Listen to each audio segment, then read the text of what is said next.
Hello my darlings, my name is Silvadorkable. I am your friendly monster waifu, and today we are playing Cooking Companions. Now, some of you may remember that I actually did, let's just adjust that a little bit, that I actually did a Let's Play or a live stream of the demo edition, which was called Cooking Companions Appetizer Edition, and I was really impressed with the amount of lore and time and effort that was put into a free demo. And for those of you who know me well enough, you'd know that I've played like Doki Doki Literature Club, and like I just appreciated how replaying it sort of, just opened up more options and things sort of escalated. And there's a huge lore behind this, I can tell. But overall, I'm very intrigued by this story. More so than I thought I'd be. Well, Dear Dream Studios, the people who were behind making this, actually saw that I did a live stream and said that they were very embarrassed about the appetizer edition. I don't know why, because I thought the appetizer edition was amazing, and sent me a key to this game. No questions asked, just sent it. And I have never felt so flattered to have a studio recognize me and just say, hey, we appreciate that you like this game, play it for us. So I'm going to play the crap out of this game. Thanks again to Dear Dream Studios for providing me with a key for this, personally reaching out to me for a key to this, because that is amazing. Most of the keys I get are through, like, transfer programs and stuff like that, where you apply and they accept it, but we don't really have one-on-one communication. But this person literally reached out to me. I was very touched. I was very touched. So we're gonna go play this game, and I want to know if this is really about cannibalism like I think it is.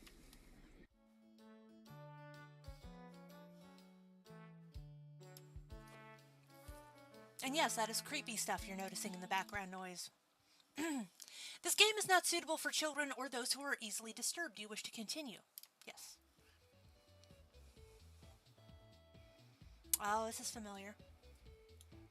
That was brutal, but this cabin is amazing. Full kitchen, running water, it really has everything. Finally, a place to read a good book in peace. Which is ironic, because we learned in the demo that Natalie is illiterate. I can't wait to TA. Oh.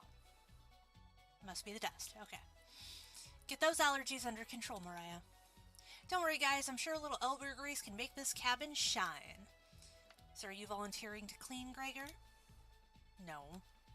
Not many supplies here. Guess we'll have to go and get what we need. There's a fireplace for making stew. So let's gather up some firewood. How's it going, Joey? Leave that to me, little guy. I'll tidy up around the cabin. Need to save Mariah from dying due to this dust. Hey, allergies are nothing to joke about, Karen. She's not dead yet, Pipsqueak. Calm down. Thanks, Natalie. Think I'll go foraging outside. With over 450 mosses, 900 fungi, and 17 slime molds, there's bound to be a treasure up here. Roughing it is fun, and Natalie knows so much about edible foods. We're in good hands. I think the slime molds would be the most delicious.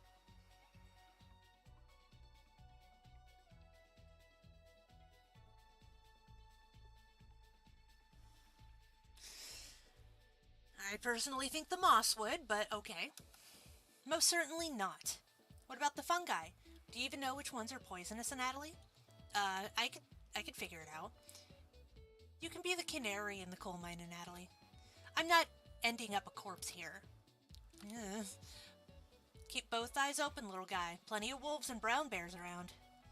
They won't be a problem. I read up on 10 different techniques to incapacitate them. Number 1 is... Natalie! Oh yeah, sorry, Mariah. Got carried away again. I'll help Natalie look for food. I'm definitely better at warding off wild animals. If we come up empty-handed, we can always eat some of the food we've brought. You mean the emergency rations? Bad idea, chump. Hey, Natalie and Mariah are getting the food. Gregor is gathering the firewood. That makes you our designated chef. Everyone's looking at you expectantly. Oh, everyone's looking at you expectantly. You nod. Very exciting to try your cooking. All right, everyone, let's get to work while there's still sunlight. Later. Mariah and Natalie, Gregor. The three exit the cabin, leaving you with Karen alone. I think Natalie put the supplies in the kitchen. Thanks for helping him out with the cooking. To save your game, right-click or hit the escape button on your keyboard to pull out the menu. Right-click. Oh.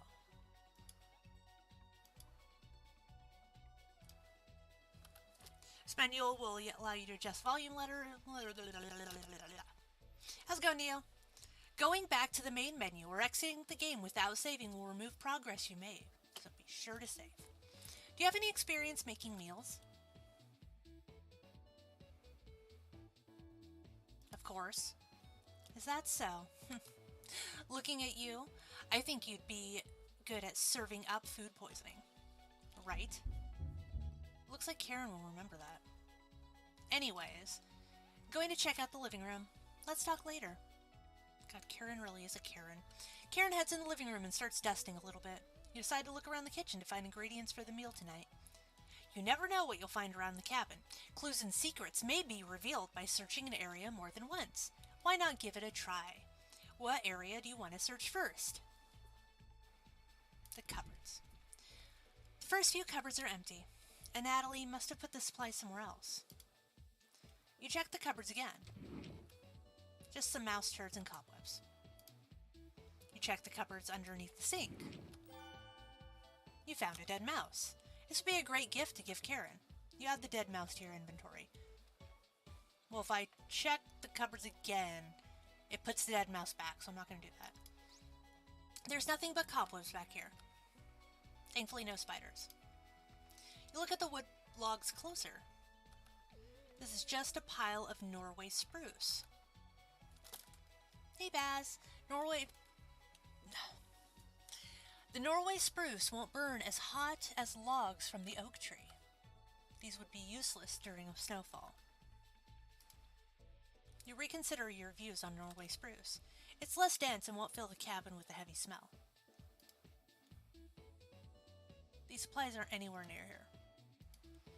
You check the drawers on the left. Just some dirty knives. Dirty with what?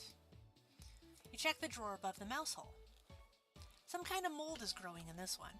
Maybe Karen will find it appetizing? What is with Karen eating just like the weirdest shit? You check the drawer above the wood pile. Something is making it difficult to open. You pull it with all your might. Whee! Cabbage! Trumpet sound off. That's me!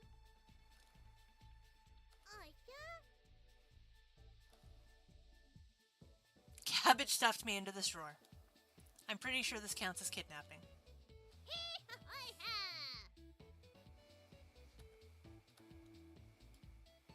Why talk with those boring humans?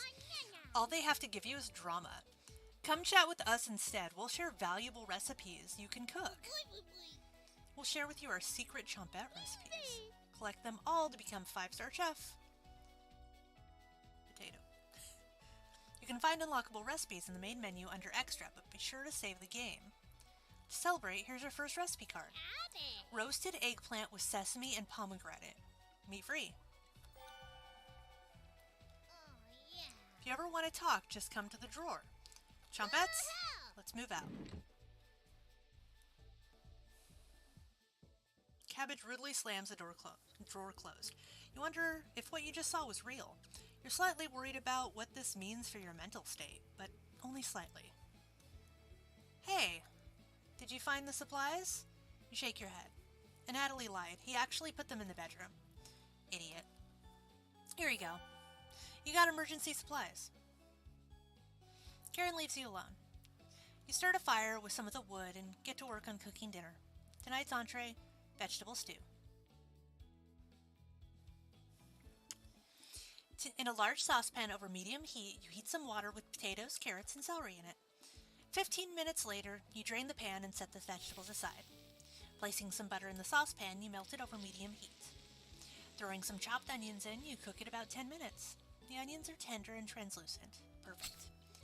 You next mix in some flour, salt, pepper, heavy cream into the saucepan, adding the vegetables into the mixture. Hours pass. We're back. More firewood than you'll ever need. We found some wild sorrel. Maybe tomorrow we'll have a bigger bounty. Natalie's burying the lead. We saw a red deer. Mariah spotted it. Yeah, that's great. Anyways, killed 17 spiders today while you were out looking at deer. That should come as no surprise. There's over 160 species of spiders here. Oh. 160? Don't worry, Mariah.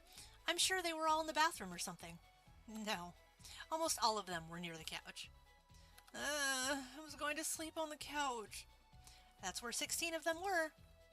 I'm not sleeping on the couch then. There's only 2 beds in the bedroom. Don't sweat it, Mariah. I can sleep anywhere, so I'll sleep in the rocking chair. I'll sleep with one eye open, just in case any of them swarm the couch. Thanks, Gregor. Karen and Natalie, you two take the bedroom. Thanks, big guy. Joke's on you, Gregor. I always planned on taking one of the beds. Hey, Natalie, I snore louder than a lumberyard. Ugh. Sweet dreams, chump. You turn your back. Why is why is Karen such a bitch? You turn back to your bubbling vegetable stew and try a bite. It's very pretty. This tastes pretty good. You cooked vegetable stew. You set the table and ask everyone to dig in.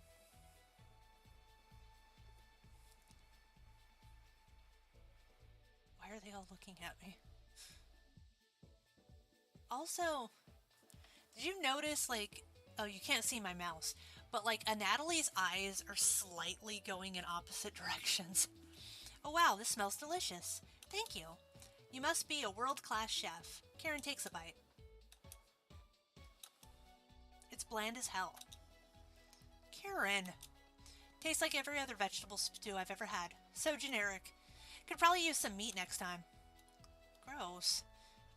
For a side dish, we could bake some bread and utilize the Fragaria vesca, also known as strawberries, for some jam.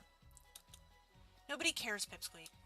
Everyone laughs at Karen's polite ribbing. Nothing makes you happier than cooking a great meal for friends. This could very well be the best day you've ever had. You go to bed stuffed. So I'm guessing Mariah is a vegetarian, by how she's disgusted by meat.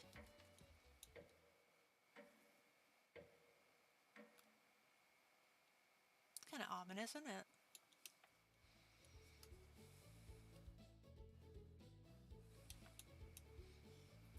Hey, you up?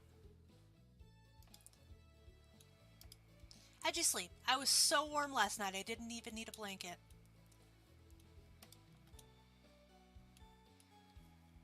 What time is it?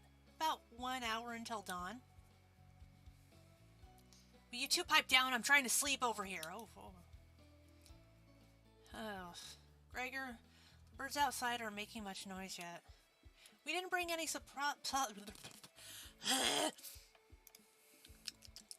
We didn't bring any supplies, remember? Better to get a head start on gathering food. Why didn't you bring supplies? I wonder if they didn't bring supplies because they potentially don't have any? Like they're escaping something? I honestly can't see the trees outside right now. Gregor, did you see any spiders last night? There was a small one in the bathroom. Actually, I did see a centipede by the sink. Mariah turns a little pale. Karen's messing with you, Mariah. Let's find more wild sorrel today. If you're lucky, little guy, maybe I'll teach you how to catch some wild brown trout. What's with you and meat, big guy? Okay, so are Mariah and Natalie vegetarians, or is it just Mariah? Natalie's herbalism book stated that there's many more species of plants to eat out here. Let's leave the fish alone. You know I'm not, into meat. That's a shame. I'd wake up early to go fishing. Cheer up, Karen. We'll get to observe the trout, at the very least. Maybe we'll see more red deer today. It sounds like a waste of time, Gregor.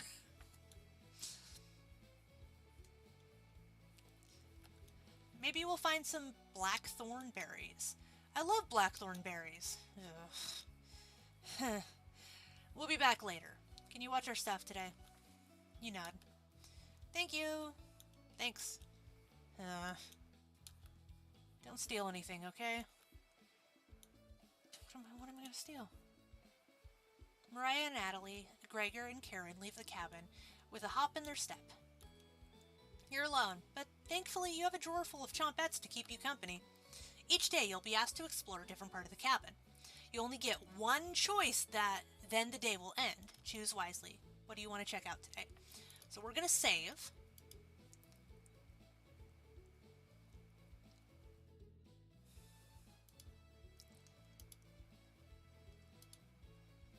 I kind of want to see... Oh, I don't see like the main menu, or the... I see options, but I don't see like the extra...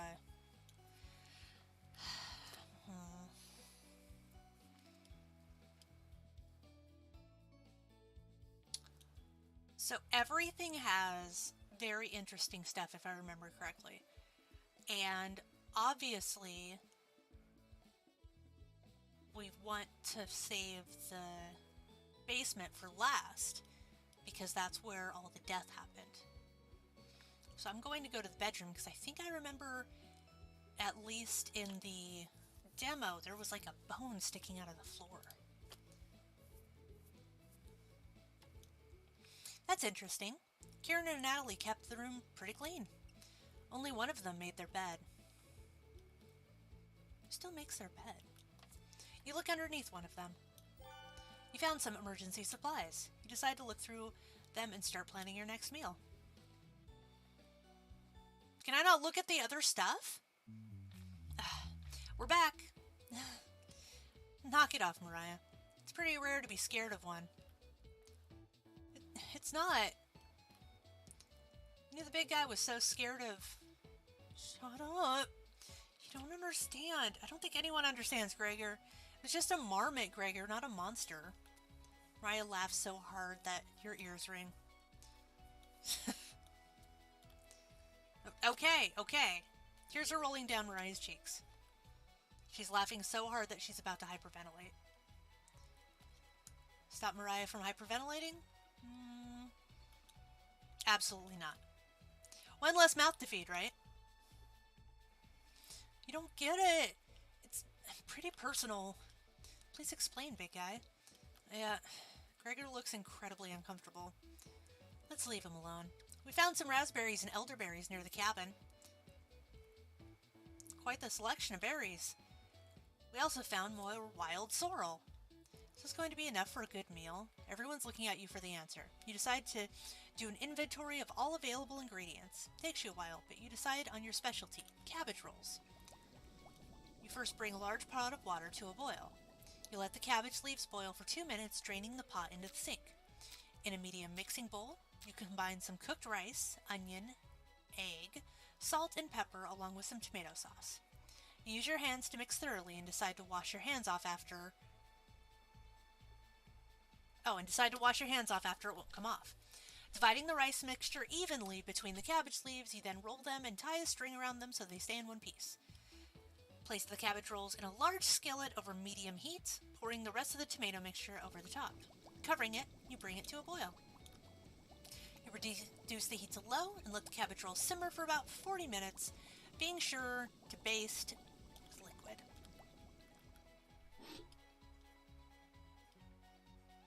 That one looks really graphic. You cooked cabbage rolls! Mariah looks optimistic. Karen looks skeptical. And Natalie looks curious. Gregor looks thrilled. You watch intently as everyone takes their first bite.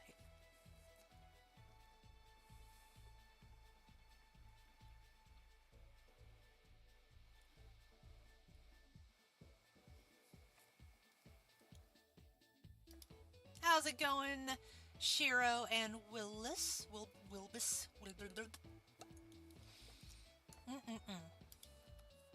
That's pretty darn good. I could eat the whole batch myself. I think the vegetable stew tasted better, but I'm loving how tender the cabbage is. The sauce is pretty red. Did you use fresh tomatoes for it? Really spoon some of the liquid on top of it. You'll thank me later. Incredible. It's definitely growing on me. Thanks again for cooking. This really was something special. Everyone leaves the dishes behind for you to do. A bunch of assholes. Not happening. You settle in and go to bed. Everyone goes to bed. Oh, everyone goes to bed full. Tomorrow will be another day. So you just don't do the dishes. You just leave them.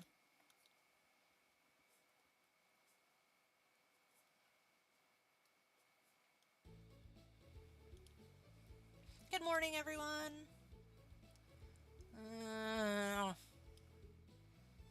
Again, Gregor? Can't you let us sleep in? Not today. Why? Storm clouds are gathering outside. We need to find some food before it begins to downpour. Gregor, you're overreacting. We have enough food to last us a while. Enough food? I thought we used most of the supplies in last night's dinner. He's right. The meal you made was delicious, but it used a lot of what we had. Gregor's also correct. Precipitation is usually high in this area, with many areas being high risk for flooding. It'd be foolish not to go out and look for food today. Really think it'll flood? Thankfully, the cabin is on high ground, but that doesn't mean we're safe from floodwaters. It's always a possibility, so it can't hurt to be prepared. You're losing it, Gregor. Karen, there's nothing to worry about.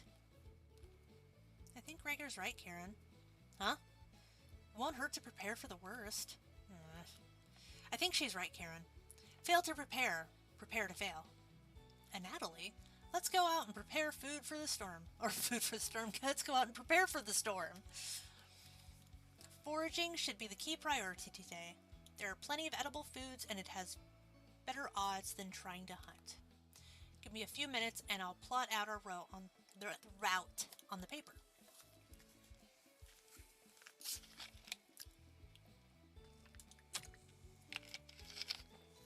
And Natalie and Gregor head to the bedroom and consult the map. Mariah and Karen are still hanging around. Tutorial. Unfortunately, in life, you can't make everyone happy. When given a choice to speak to a character, choose wisely. You can only select one of them. Try to max out your bond with certain characters for unique dialogue and scenarios. Which one would you like to talk to?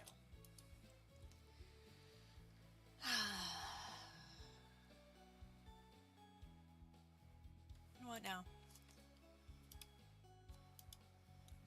I'm gonna choose Mariah because Karen's kind of a bitch. Mariah is paging through some of the books on the bookshelf. You walk over to her. There are some great books here. Which one is your favorite? The romantic one, the crafting one, the scary one. Scary one. I already read the entire thing. It wasn't scary at all. Very surface level horror, a cheap imitation of real horror. Ending with the woman screaming.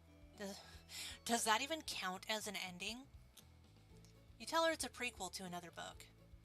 You're kidding, right? I've lost all faith in authors. You know Frankenstein, right? I don't mean the 1931 film. I mean the book by Mary Shelley. It started with a boat around the North Pole.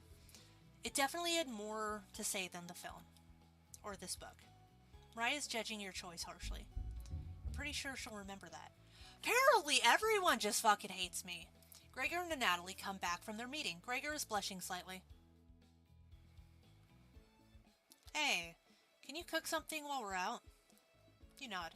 Thank you. Alright everyone, we have our route now. Let's beat those rain clouds. Group leaves, determined as ever. You have the cabin all to yourself. What's that noise? Sounds like it's coming from the kitchen. Oh. It's the radio. Didn't even notice it on the ground when you walked in. Somebody leave this radio? Looks newer than anything you've seen before. Seems to be broken. Better hold on to this. Got a strange radio. Before you cook dinner, what should you check out? Let's go to the bathroom this time. Oh, weird. You remember an old tale about a child who said a killer's name 3 times into the mirror?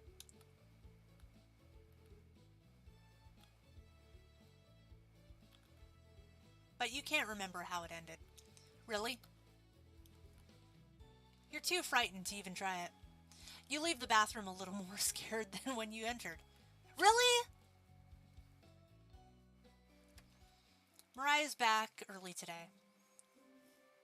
Hey, the others are still looking for food outside.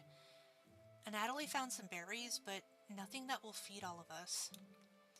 Please don't tell the others, but I'm a little worried about our supplies. I crunched the numbers and we don't have enough food, even with rationing, to last if there's a big storm and we get stuck here. Rai seems disappointed in your inventory management. Can you try cooking with a little less this evening? You nod. Thank you. You've done such a great job with the meal so far. You're very sweet. Is Mariah blushing a little bit? Mariah will remember that.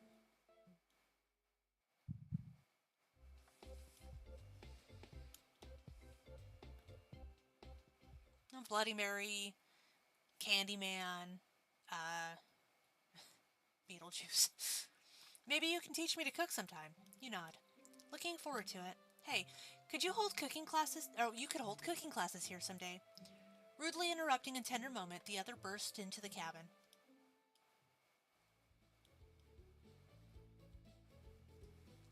Don't be so down, everyone. We got tons of good berries. Ugh, jam is so bland without any sugar. Do you have any sugar? You shake your head sadly. Yikes.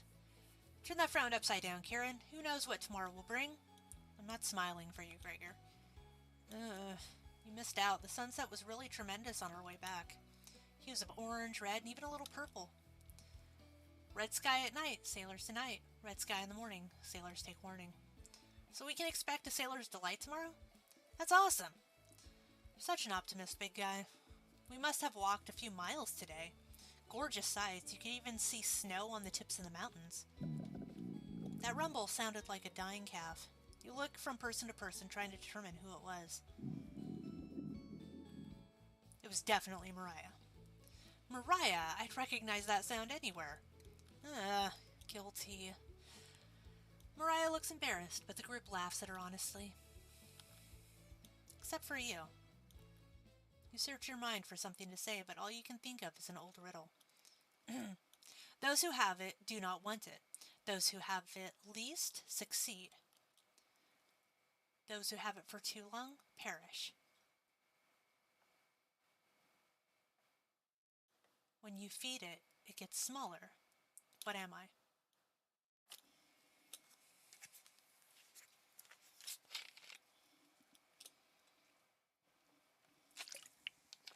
Those who have it least succeed. Those who have it do not want it. When you feed it, it gets smaller.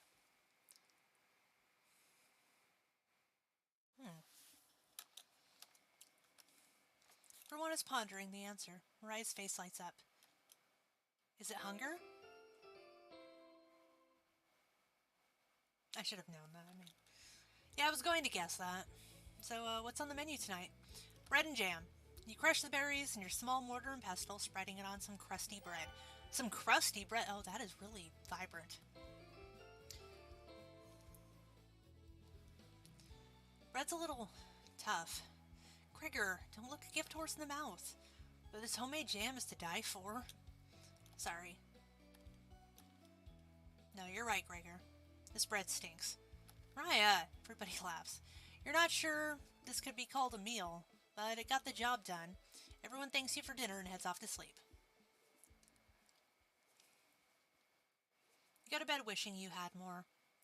You have a strange dream. Something is riding on your back, and it's becoming a nuisance. You try to see it in the mirror, but you can't get a good look at it.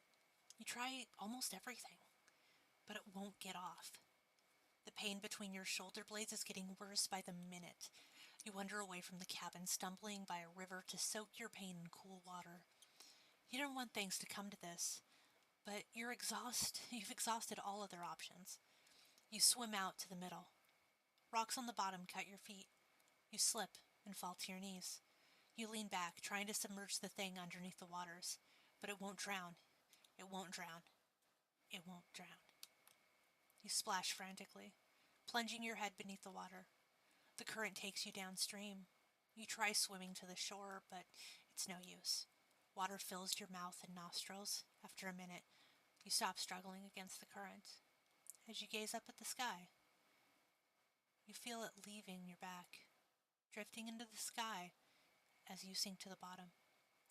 As you take your last gasp, you see what was on your back staring into your eyes, but you don't even have the air in your lungs to scream. You wake up in a cold sweat. Okay. Dead woman. Got it.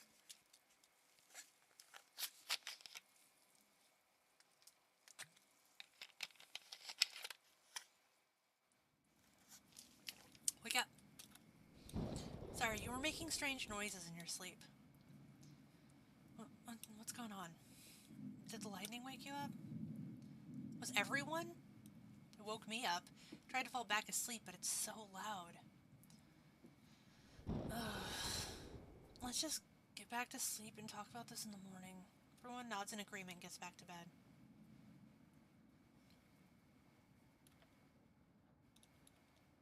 Except for you. You can't fall back asleep. You still have goosebumps from the nightmare. Karen's snoring is louder than a sawmill. You find it very loud and very distracting. You don't sleep a wink. Everyone is now up and awake in the cabin. You hear the front door open and quickly slam shut. And Natalie sounds petrified.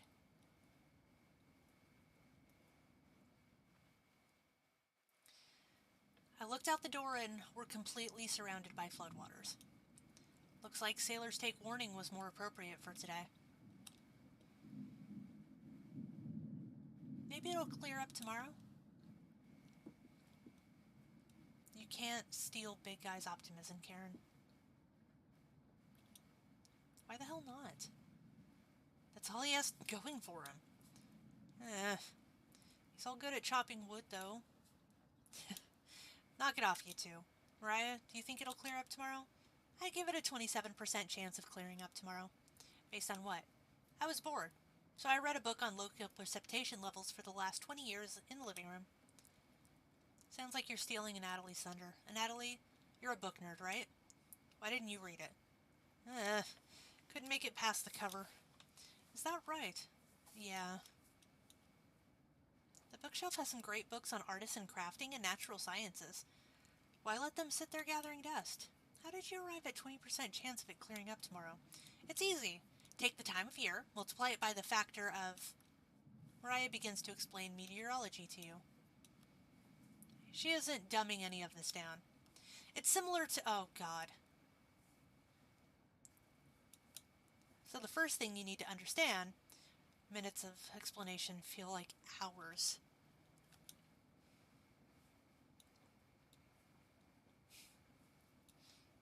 You look over at Natalie. He's listening intently to Mariah. So intently, he hasn't blinked yet. You can see his eyes drying up. A tear rolls down one of his cheeks. This is brutal to watch. Mariah finally wraps up her lecture. She ends with a bow. Nobody claps. Tough crowd. Mariah, that was awe-inspiring. Oh, I think Natalie likes Mariah. You lost me a few minutes in, but it's okay. I didn't understand a word of it. Natalie turns to you. Anyway, there's no telling how long this will last. We can't leave the cabin until these floodwaters stop. I know our food situation is a little tight, but I know you'll make the right decisions. I believe in you. Oh, she doesn't. Me too. Looks like we have enough leftover berries and some more bread and raspberry jam. I'll pass on the jam. Just give me more crusty bread. Everyone laughs, except for you. With everyone stranded in the cabin, you need to keep everyone fed and happy. You sneak out into the kitchen while everyone's still talking. You get some crusty bread and get to work on making some more jam. With the kitchen to yourself, you decide to check on the chompettes. Hello. Don't worry, as leader of the chompettes, I'll make sure none of the humans know about us. Onion. Ooh, that big guy would try eating me like an apple, so definitely don't tell them about us. Are your plans going awry? Got another cornbread classic for you. Did you hear about the bread maker's bakery burning down? No? Her business is now toast. How's it going, unknown? That one's been done to death. Do you know how raspberries and milk were introduced? You tell her no. Raspberry milk shake. Get it? Shake. You let out an audible groan. I'm doing pretty good. Did cornbread teach you that one? Nope. Wasted an entire day thinking about that terrible pun. It was well worth the time and effort, Raspberry. Maybe you'll win the annual Chompette Comedy Competition this year. Of course. Onion. Not while I'm here. Their names are specific colors. First playthrough. I played the demo version, but this is the first actual game version. I realized that the names are in colors. The 4 humans' names are also in colors, with Natalie being blue and Karen being red. I won't choke on stage this year. Isn't that every year, Bread? We still talk about that closing line, Bread. You're gonna do great this year. Anyways, don't even think of eating us if you're hungry. Chompettes stick together through thick and thin, rain or shine, feast and famine. Potato, I swear to God, repeat the line or we're locking you up again. Oh, shit got dark. Life or death. That's right. Chompettes, move out.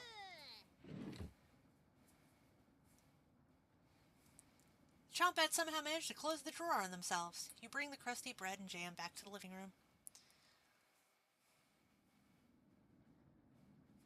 I just like the idea of this super happy, like, group of 5 people, or things, and there's just one that's not cooperating, and, like, the most chipper out of them is like, I swear to God, if you don't fucking... It's like that quiet argument that a couple gets in the middle of a restaurant, and, like, they're trying not to make it obvious, but, like, you know it's happening. It took you long enough. Karen looks at the 2 slices of bread left in the mason jar of raspberry jam. There's mold on these last 2 slices of bread. I mean, theoretically, you can still eat that. It's just free penicillin, right? Karen's right. What the hell is the matter with you? You grip the knife tightly in your hand. You think this is enough for 5 of us? Wait. We can't throw this bread away. It's all we have left. Gregor's right. And Natalie, will mold spores give us food poisoning? No scientist. Sorry. Let's pick off as much mold as we can. We can't leave with the floodwaters, so this will have to last us another day. Everyone grimly nods, ripping apart their piece like a pack of wolves. Gregor seems to unhinge his jaw and eat it in one bite. He looks like a duck eating bread. Thanks again. Bread and jam isn't much of a meal, but it's more than we had when we left Ukraine. Okay, so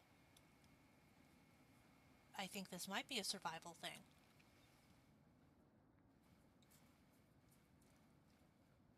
Like I'll ever be the trap streamer on Twitch. Plenty of rainwater outside, so at least we won't die of dehydration. But until the storm's over, nobody can leave the cabin. Should clear up if we just give it a chance. And Natalie, where are you getting that information from? One of the books on the bookshelf about the climate here. You're illiterate, so that's definitely a lie. I've seen him reading. Little guy's been studying. I'm serious. He pretends to read those books because he wants us to think he's smart. But I can tell he's just staring at a page, faking it. What do you think? What do I think? Oh.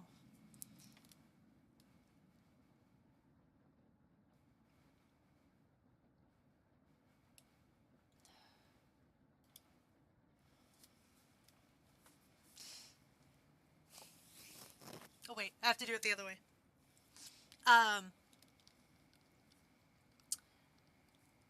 Must be going blind, Dan. I'm just trying to be nice. Dude, Karen, you're being a bitch. Stop.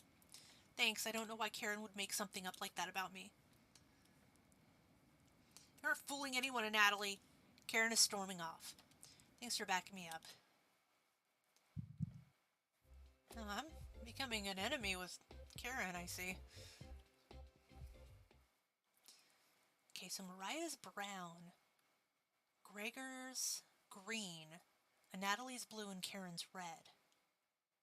So, raspberry, bread, onion, cabbage? We have someone so positive around. Natalie looks relieved. You think he'll remember that? I guess let's call it a day. Sure. Everyone shuffles off to their sleeping areas. Da-da-da-da-da-da-da-da. 10 minutes later. Hey, Karen likes to find somebody's weakness and use it against them when she's frustrated. Just wanted to thank you for backing me up earlier. You're very sweet to do that. Natalie looks at you with a look of admiration. I like his little, fox that no one addresses.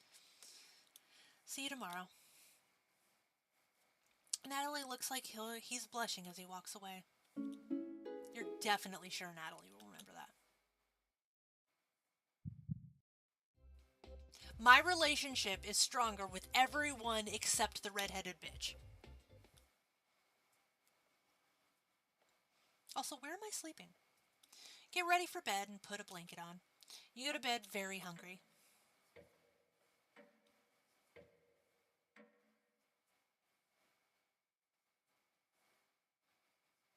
You don't dream the entire night, but you sleep through everyone waking up.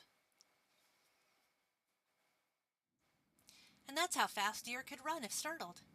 Whoa. Incredible. Impressive. I wish we had a deer here. The food getting lower. Let's just skip today's meal. No. It's only for one day. Various cultures and religions have practiced fasting throughout history. It doesn't make us feel any better, Natalie. What options do we have? Our food wasn't rationed properly. Natalie leaves, mumbling to himself. So passive-aggressive of him. Well, in all fairness, I did cook 2 meals before we started to starve. Everyone goes in a separate area. Karen in the bedroom, Gregor in the living room, Mariah in the kitchen, and Natalie in the bathroom. Who do you want to speak to? Mariah actually seems like she's intelligent.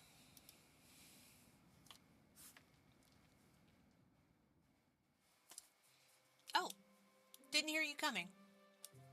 I was just double checking if there was any food we might have missed, but I couldn't get the drawer open.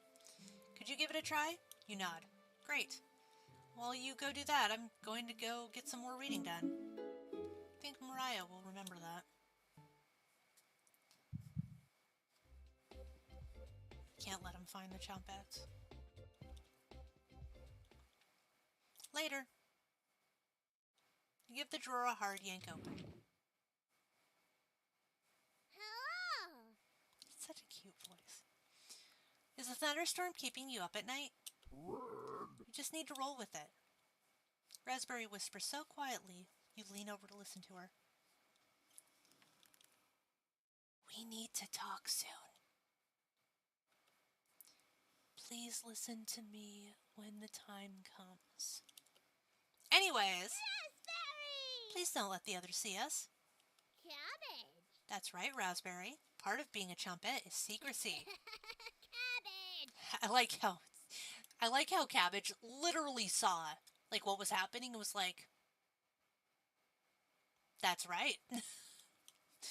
We wouldn't want those humans to overhear our meetings now, would we? You shake your head. Good. Chumpettes, roll out. You shut the drawer. Everyone looks pretty down this evening. Wish the rain would just stop. You're all doing great. We must almost be at the end of this nightmare. I'm so hungry. Me too. You are too. You wish everyone a good night and get ready for bed. I mean, theoretically speaking, we could eat, like, paper and stuff. Just, it wouldn't be good. You go to bed with a growling stomach. I mean, we should probably drink more water. Wake up. I said, wake up.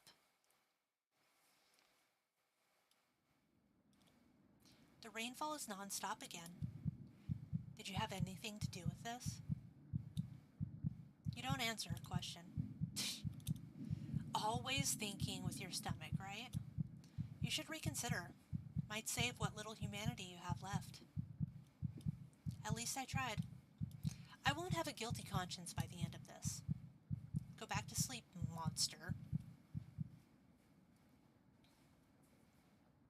You easily forget about Raspberry's conversation. You have a strange dream. A boy is yelling at you in the kitchen. You keep telling him to lie down on the tray, but he keeps shaking his head, calling you names. So you do it. You lie down on the tray and make your body as flat as a board. You show him how it's done. Am I going to get cooked? His anger turns to courage, and he pushes you into the oven. As the stench of burning hair fills your lungs, you see him sneering back at you. You wake up in a cold sweat. I just got cooked alive.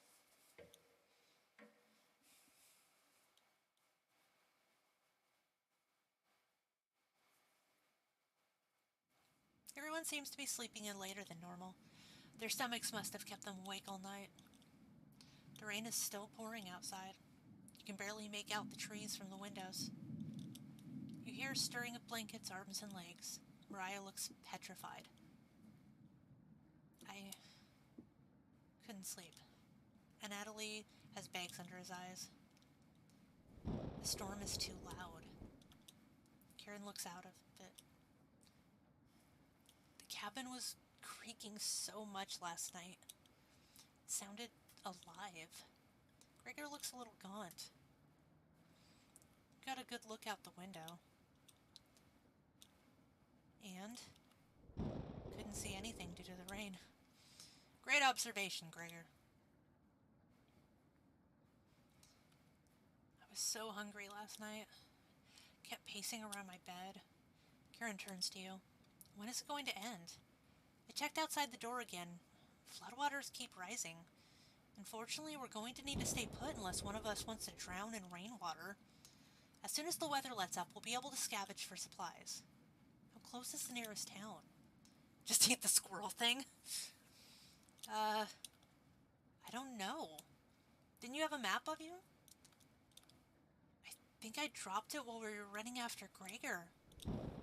I'm sure it'll show up eventually. Ryan and Natalie go as white as a sheet. How are you going to find our way back now?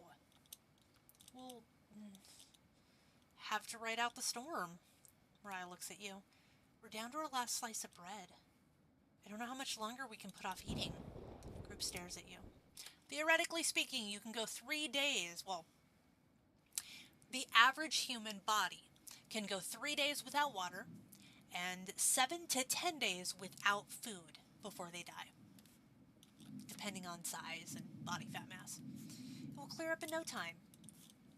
Maybe you're right. The group looks worried. They all gravitate to an area. You can tell Gregor's putting on a fake optimism, and Mariah's having trouble. Which one do you want to speak with today?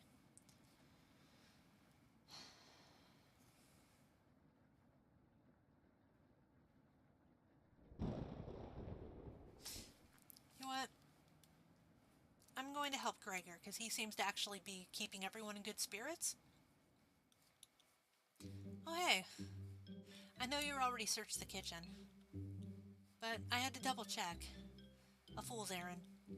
I wish everyone was in better spirits. It can't rain forever, right? The rainfall in this area can last days to weeks. You tell Gregor to stay strong. You know what? Thank you. The group is really thankful for your kindness. Gregor blushes a little bit. I always wanted to be the one that kept everyone in good spirits.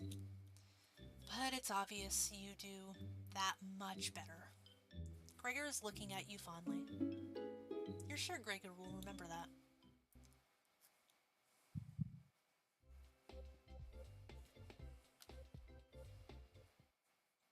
The rain is pounding hard against the wooden cabin, but at least none of it is getting inside.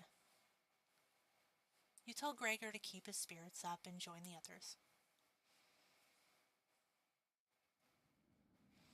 Call everyone together. They all look grim.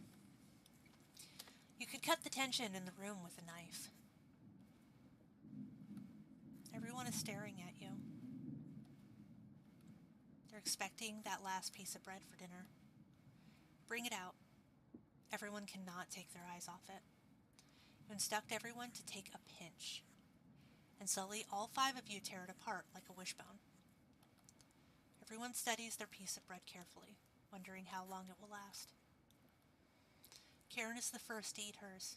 She chews each bite with 100 times before swallowing. Natalie chews it cautiously, opening his mouth once he finishes each bite. Mariah nibbles on it silently, eyes wide, moving from person to person. And Gregor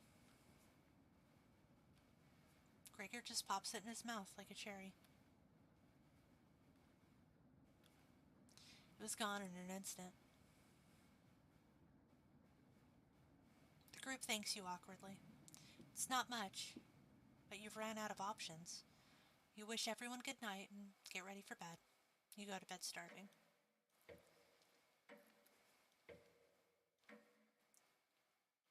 So when can I start going places again?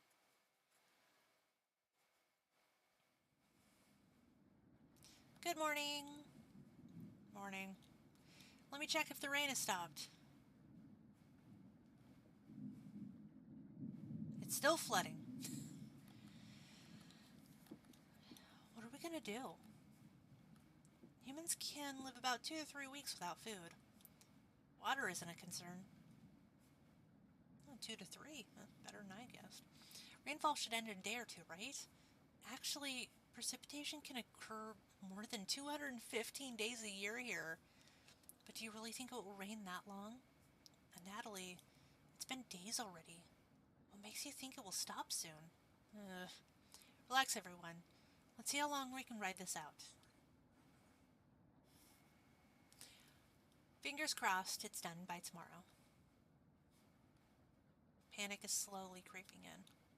Everyone's looking scared, but you need to survive. Kieran and Gregor begin to discuss next options. Do you want to speak with Mariah in the kitchen or Natalie in the living room? Think instead about everything you've done wrong and how you've doomed everyone. That sounds like just the best option. It's the best option.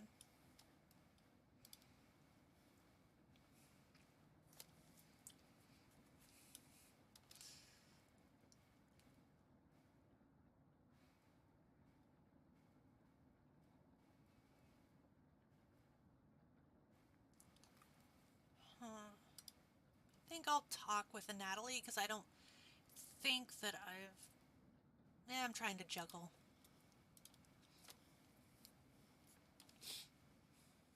Natalie's still paging through the book. Hey, you really should have been more careful with our emergency supplies. What were you thinking? I'm sorry, Natalie. Apology accepted. Who could have predicted this much rain? You're sweet as pound cake, thank you. You'll have to teach me that vegetable stew recipe. Recipe when this is over. You're sure Natalie will remember that.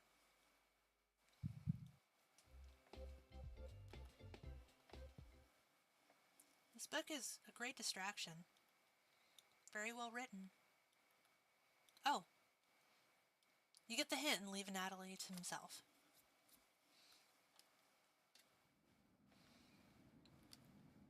don't think any of us can take this much longer. Gregor's voice starts to crack. I don't want to ask this, but it's time. One of us needs to go outside and search for food. Everyone is silent. I'll go. Mariah, I used to swim all the time near my house, so I probably have the best chance of swimming through the floodwaters. No! Let me go instead. You won't get very far if anything happens to the glasses, Natalie. You're blind as a mole rat, remember? It's true, but... Little guy, let me go.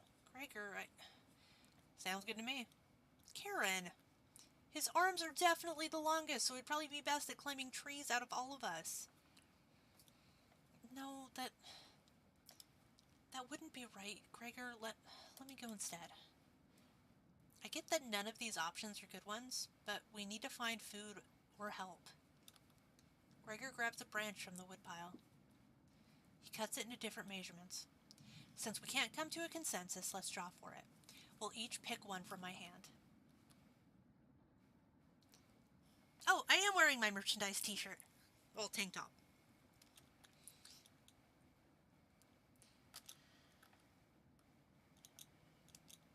You're not worried about the drawing. You saw Gregor cut the branch lengths, so you can tell which is the biggest one of the bunch. You pick it. You watch the others intently. Will it be Gregor? And Natalie? Karen? Will it be... Looks like I've got the shortest.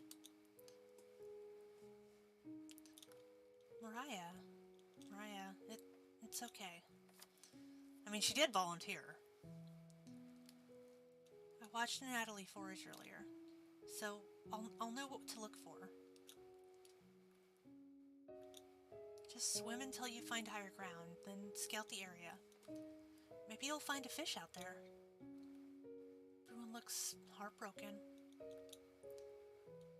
Karen, and Natalie, Gregor, I'll keep us alive. I promise. She promised. Everyone watches as Mariah leaves the cabin. The silence is deafening. Goodbye. The door shuts behind her. You can faintly hear her yell about how cold the water is, and then silence. Mariah has left the cabin. I'm sure we'll see her again.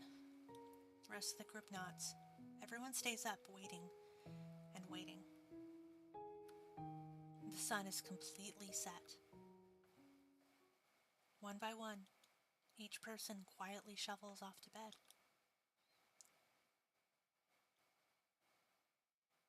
You get ready for bed and easily pass out.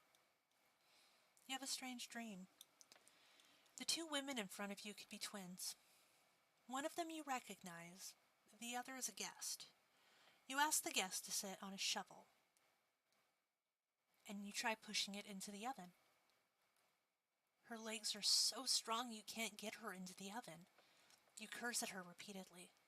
Like this, you hiss. You stretch out your legs until your toes are almost sticking in the coals. You feel 4 hands on your shoulders, and both of them push you in. The familiar smell of smoke and burning hair cause you to throw up in the embers. You can't let it end like this. You rip the metal door off the oven, tearing through the wood logs of the cabin. Screaming, you chase the two through the woods. Your burns chill with the wind.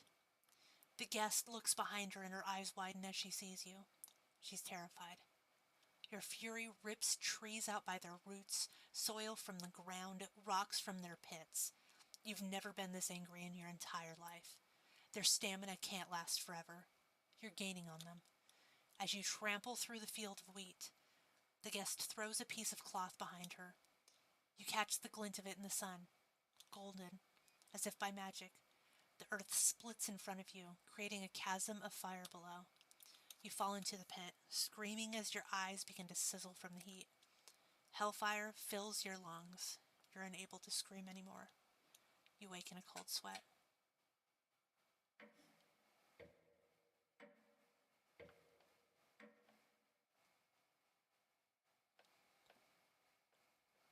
feel like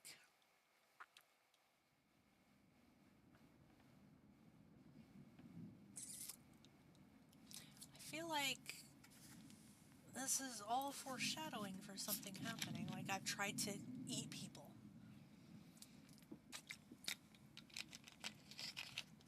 But that's silly, because why would you eat people whole? Like, you don't cook a person whole. You gut them, and then section them off, and then cook them. Like you would an animal. Good morning. Do you think she made it to higher ground? I believe in Mariah. Me too. She'll be fine. Right, little guy? So, what do we do now? Just wait? Karen. How long? It's been almost a day since she left. Natalie and Gregor look nervous. Someone needs to go look for her. We need to wait, Karen. Wait for what? The nearest town is miles and miles away. Waiting is all we can do for now.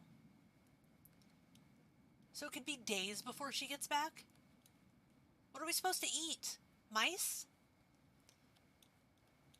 Karen, I'm sure Natalie will agree, but we'll discuss next options when we get to it. Every waking thought is about food now. I never should have eaten that much. Karen's hands are involuntarily shaking. Gregor or Natalie, just not in agreement. They don't even need her to elaborate. You're sure Mariah will make it back? She promised. Everyone retreats to their areas. Why am I so tongue-tied today? What do you want to do today? Can I not go down into the basement? You know what? Let's talk with Karen.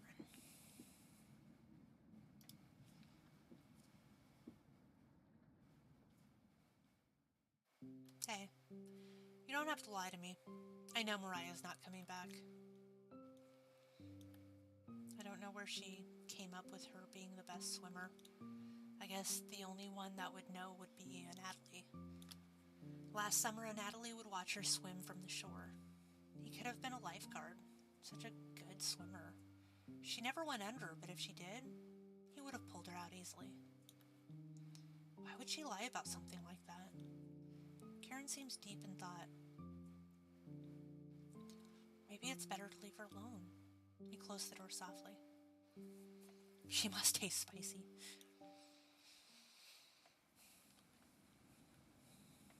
I can't stop thinking about that vegetable stew. I'd be fine with bread and jam. I'd be fine with just the strawberries. Nobody else laughs. I would kill for some vegetables right now. You would too. I'm going to try to get some sleep. Good night. Night. You fall asleep quickly, but you only dream about desecrating a corpse. You wake up in a cold sweat, in a completely different room.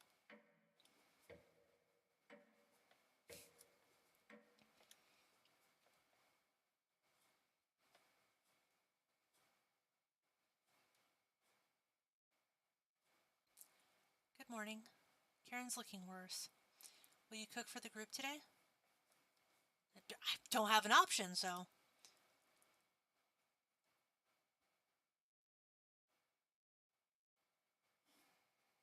You take out a cutlet of meat and begin to cook it in the oven.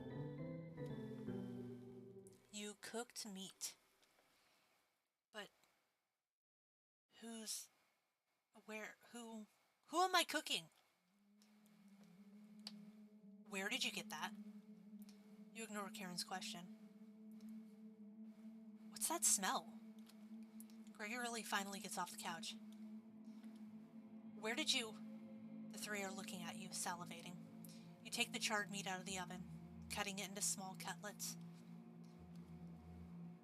They immediately grab some off the plate, chewing ferociously. You take a piece and immediately devour it. Do you have any more of this? You explain how the meat is stored securely hidden so you can ration it better this time. I understand. Thank you.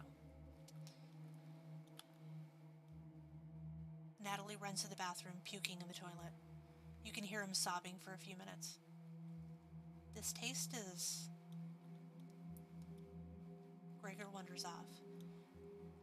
Natalie returns looking choked up. I was too weak. Left you some of the meat. Don't fight this, Natalie. Natalie takes a cutlet from the plate, turning his back to the group as he devours it. You can hear him crying. Finally, my focus is coming back. Going to read some of those books.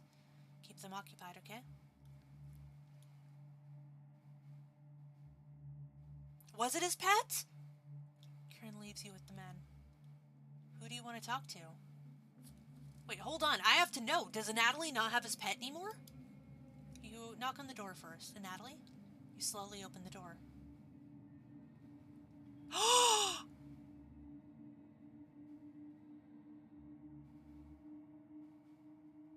We killed his squirrel.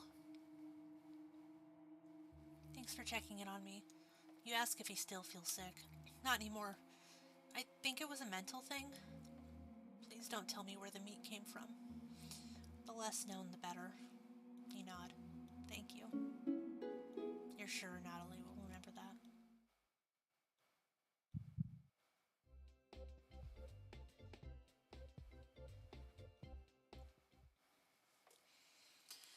You can leave Natalie and go tidy up some parts of the kitchen. Why is that mouse hole like so incredibly dark down there? Hours pass. The meal gave everyone the perseverance to keep going.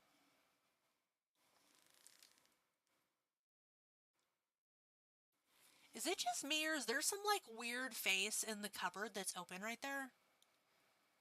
I don't know, maybe I'm seeing things, maybe I don't know, it looks like a skull. Eating will just make them hungrier.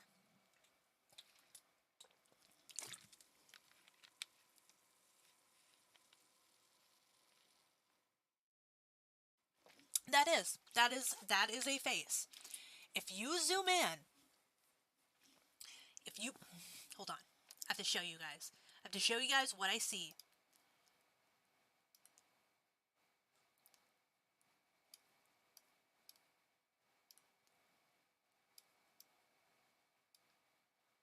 You can't see it here.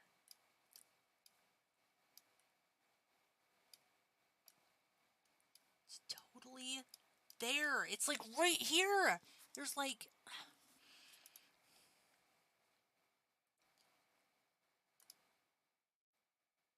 Hold on, I have to show you this. Like, maybe if I like do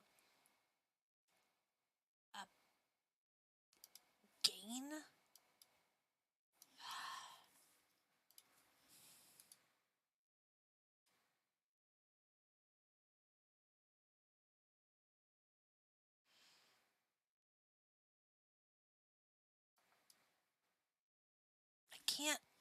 I can't, and it upsets me because I know it's there. I see it there.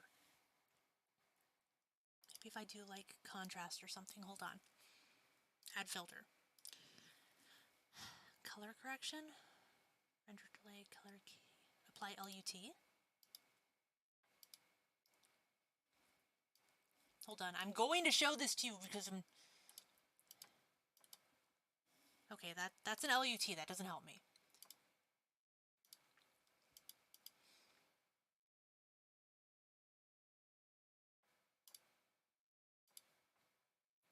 Ah. See it? Do you see it? That is specifically Mariah's face. Look at it. Like how...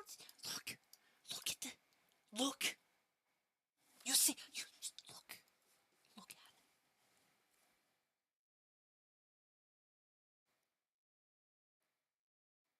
Like it even has her hair.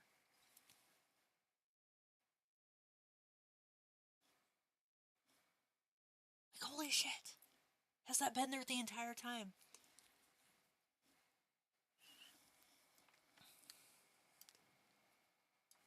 I don't see anything else. But yes, like, look at that! That is obviously a face!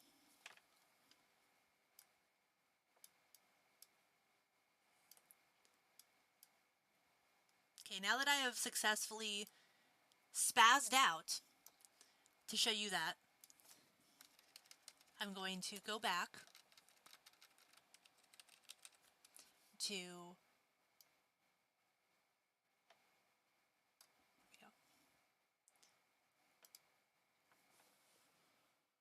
We're just gonna hide that again. I'm gonna use this later, because, like,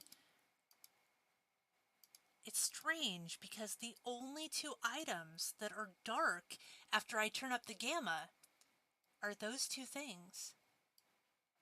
So we're gonna leave this in case I need to look back on that again. That's a little strange. It's gone now.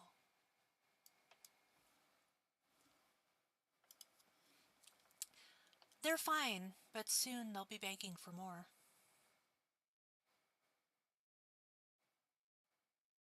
We've waited long enough. What's for dinner? You calmly explain that you want to ration the meat better this time, and there will be no dinner. Fine. I understand. Guess I'd rather eat tomorrow than more today. No argument's perfect. Everyone decides to call it an early night. You fall asleep instantly tonight. Ooh, I'm so proud of myself for saying that. You have a strange dream. You're having dinner with the blacksmith, but he's not touching his food. The only light in the room comes from the oven. He clears his throat, stroking his beard. I can forge anything, he says. Your eye has been giving you issues lately, so you reply, forge me a new eye then. You laugh. But then the ropes come out. He ties you to your chair with a long rope to prevent you from struggling. You rip the rope apart without even trying, so the blacksmith uses a thicker rope. No turning back now. He takes a hot poker out from the coals, holding it in front of his face. You can see his beard and eyes watching you. I wonder. We're gonna... Oh, that's not what I wanted, but... It's not what I wanted at all.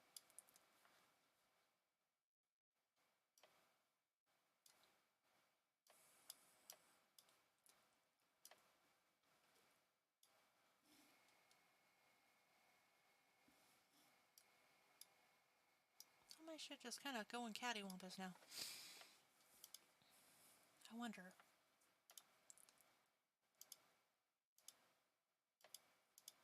No, there's nothing there. Okay. He slowly brings back the poker, aiming carefully for your eye, before plunging it through your skull with a sickening crunch. The force of the blow throws you backwards a few feet. You're unable to break the ropes. You vomit all over your chest, as the smell of your decimated eye floods your nostrils. The blacksmith stands over you, spitting on your body. You wake in a cold sweat.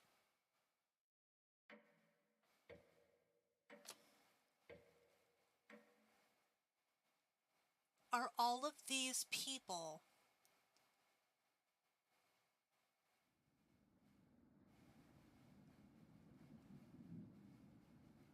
them in maybe a different life? Because there's a blacksmith, there's a boy,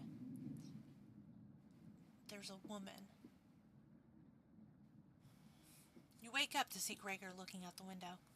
He turns to you, not smiling. See, now I have to check every single thing. Like, is there...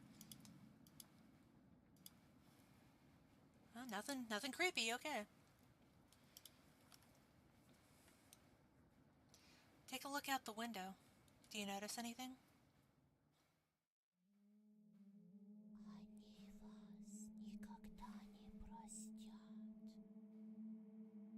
There was something! I saw there was a ghost! It was watching me! it's not there anymore, but I saw it. I saw it. It, like, peeked around the tree on the left, and it, like, receded back. And it was like, floodwaters have receded a little bit, but everyone is still bound to the cabin. The trail used to be completely visible. It's gone now. Also, what's that weird ridge? Oh, that was the... Never mind. Good morning, big guy. Will Mariah make it back? This might sound a little crazy, but every night around 2 a.m. I can hear her outside. She makes this awful gurgling noise like she's trying to get water out of her lungs. Have you heard her, Gregor? Sometimes, when the rain gets faint, I think I can hear her whispering. I haven't heard anything like that. When she's whispering, it's like she's trying to tell you something, right?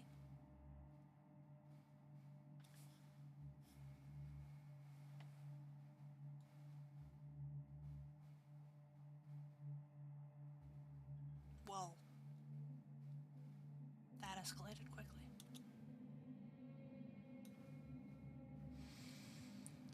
Whew. I sometimes hear her crying through the radio. But that's just a broadcast, right? I think we should have another piece of meat for breakfast. One step closer to Mariah. It's what she would have wanted. What's gotten into you, Natalie? Natalie's eyes look at you, begging. Bring us another slab. Please. He clearly doesn't have the stomach for it. I can't get the taste out of my mouth. Please help me. Okay, shit's getting kind of creepy. Not gonna lie. Natalie. Gregor looks pained at her Natalie's words. I think he's right. Please bring us more of that meat. You grab some meat from your secret hiding place. You cut it into squares, adding it to the boiling cauldron water. It will taste bland without any seasoning, but you need to serve it up right away. What's taking so long? Boil it faster. Looks almost done. Patience. It's finally finished. You serve the meat in bowls. Gregor drinks the broth first before swallowing the chunks whole, like a duck when eating bread. Natalie creates ripples in the broth using the spoon. He isn't eating. I'm sorry about earlier, everyone. I don't know what overtook me. Mariah. Natalie begins to weep. You look over at Karen. You didn't notice her even start to eat. There's just an empty bowl now.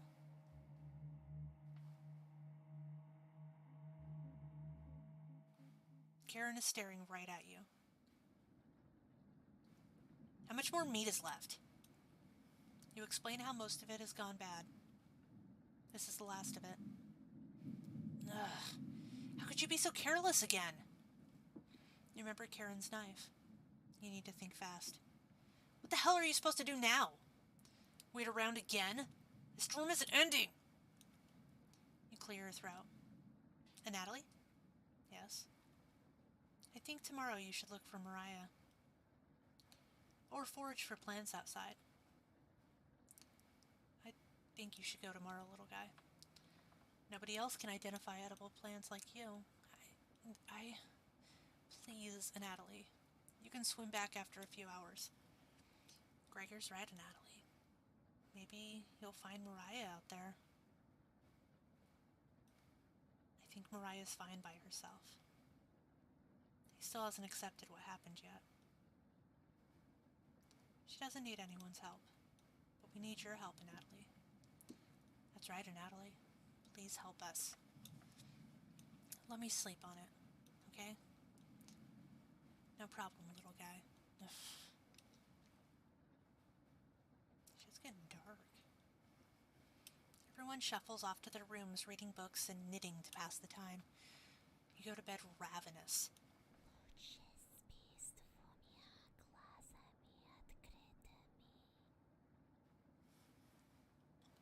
want to say that's either Russian or Ukrainian, because I can't understand it.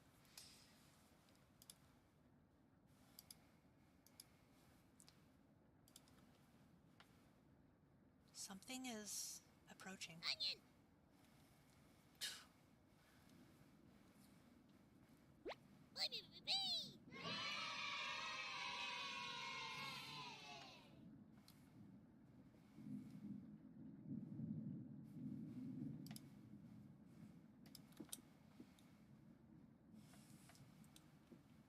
Not going to be very sweet today. I'm worried about a Natalie. He's going to cave to peer pressure. Can you stop him from leaving the cabin? You don't answer, Onion. Please? Don't you trust me? You shake your head. Got a fun factoid for you. Did you know that leaving out an unpeeled onion in your room absorbs bacteria? It will help prevent colds and ward off viruses. How's it going, Fairy? Onion. That was a lie. The fun factoid of that myth, people actually believed that in the 1500s. How embarrassing. Who would believe that? There was even a doctor in 1919 who caused a surge of people believing it. Anyways, you know what smells like a raw onion left in a room? You. It's been a while since your last bath, right? You can't remember. Could smell you before I even came into the room. Onion. Yikes. So, can you stop Natalie from leaving? I know he has cabin fever, but this is ridiculous. It'll be impossible to stop a grown man from leaving. Onion. Please? We don't need another one stalking the hallways. Tapping on the windows. Crying through the radio. You have the sudden urge to scream. Why do you think I've been using the mouse holes to get around? Onion. Scared to death that I'll run into her. Don't make me tattle to Cabbage about you. She can be as mean as Potato if you get on her bad side. Onion. Onion. Just kidding. She's great. Anyways, when the time comes, just tell Natalie you care about him and don't want him to leave. Even if it's for me, okay? You can trust me. Now, if you'll excuse me, I need to work on some new ice skates. They're made of butter slices, so we'll get to skate around the frying pan tomorrow. Onion. Later. Why would he want to be in a frying pan? Your mind finally manages to forget everything that happened. You fall asleep again, still ravenous.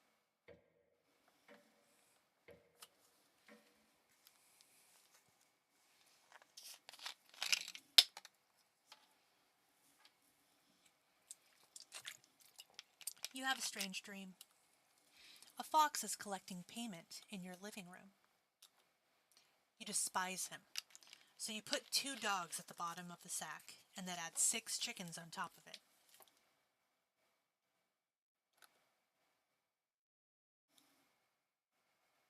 Oh, I'm guessing he's collecting chickens. The fox smiles at you and leaves. At some point in his journey, the fox will eventually open the sack, and the dogs tear the fox in half. Filled with such loathing for this fox, you gave him the only thing you had for food. All of those chickens. As the snow piles up outside, you begin to eat whatever you can find. Pillowcases, candles, leather. One day you wake up and you have nothing left to eat.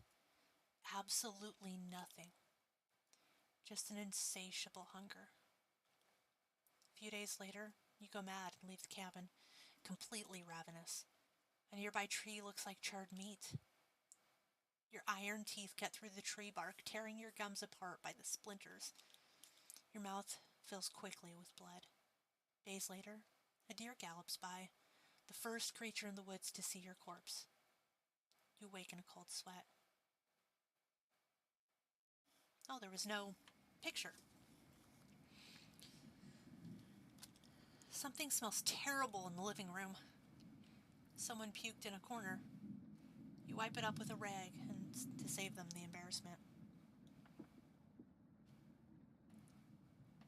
Good morning. Good morning, little guy. Well, Natalie, what's your decision? I barely slept last night. Her whispers came through one of the holes in the floor. She kept telling me to come outside. We don't want to rush you, but one of us puked last night, so that's what I smell was. Natalie, my patience is wearing thin. You have 1 hour to make a decision. Why so quickly? Because I'm not waiting any longer. You can see the glint of Karen's knife under her dress. Best to watch out for that knife. The group disperses. Tensions seem to be rising. You have 1 hour to kill. What do you want to do?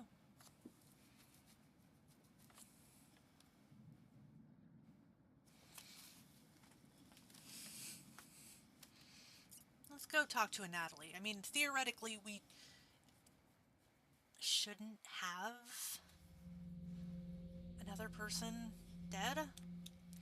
Natalie looks pale. Thanks for coming over. Natalie seems comforted by your presence. Your relationship is stronger. Oh, well, thank you for that lovely music.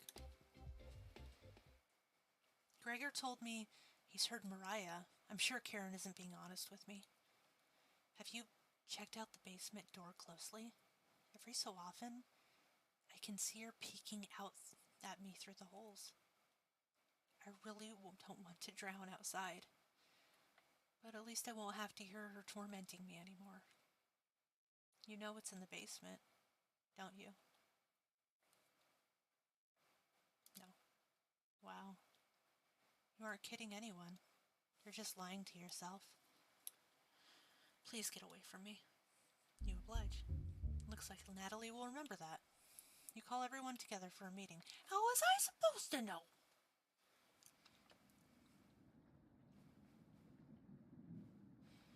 Natalie? You okay, little guy? Natalie looks pale, like he's going to pass out. Natalie, have you made a decision? Yes. I'll help you all out. I promise. Thank you, Natalie. Big tears roll down Gregor's cheeks. I'll miss you, big guy. I'll miss you, little guy. Thank you, Natalie. I know this wasn't easy, but it's for the best. Karen? Yes? Gregor looks at you expectantly. Do you want to say anything to Natalie? You say nothing. It didn't even give me the option! Like, Onion, I'm sorry, I tried. Goodbye, Natalie. Goodbye, everyone. Good luck, little guy. Natalie has left the cabin.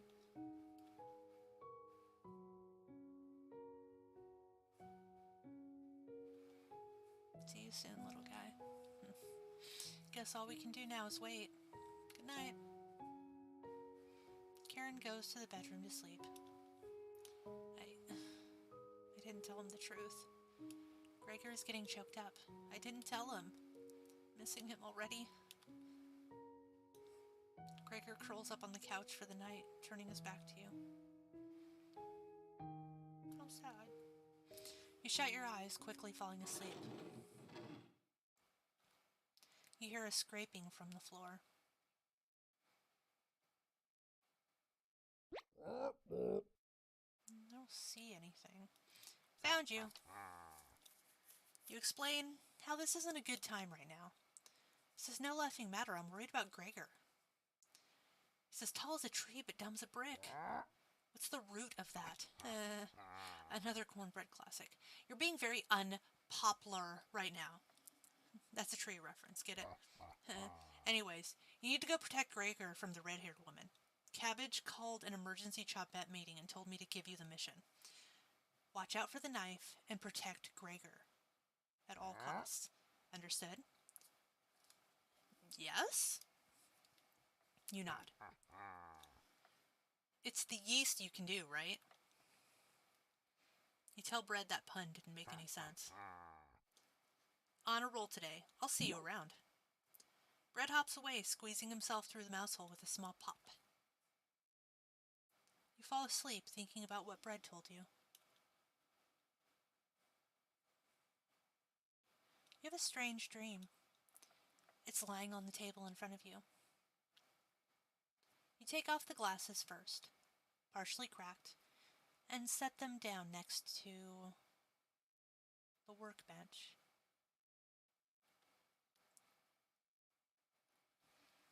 We're dreaming about butchering a Natalie. Working the saw, you wrap the cuts in an old newspaper. Some of it gets soggy immediately, so you begin drying the cuts with a towel before wrapping. Much better. You hear something approaching, so you clench a fist and get ready to strike whatever's coming for you. You wake up in a cold sweat.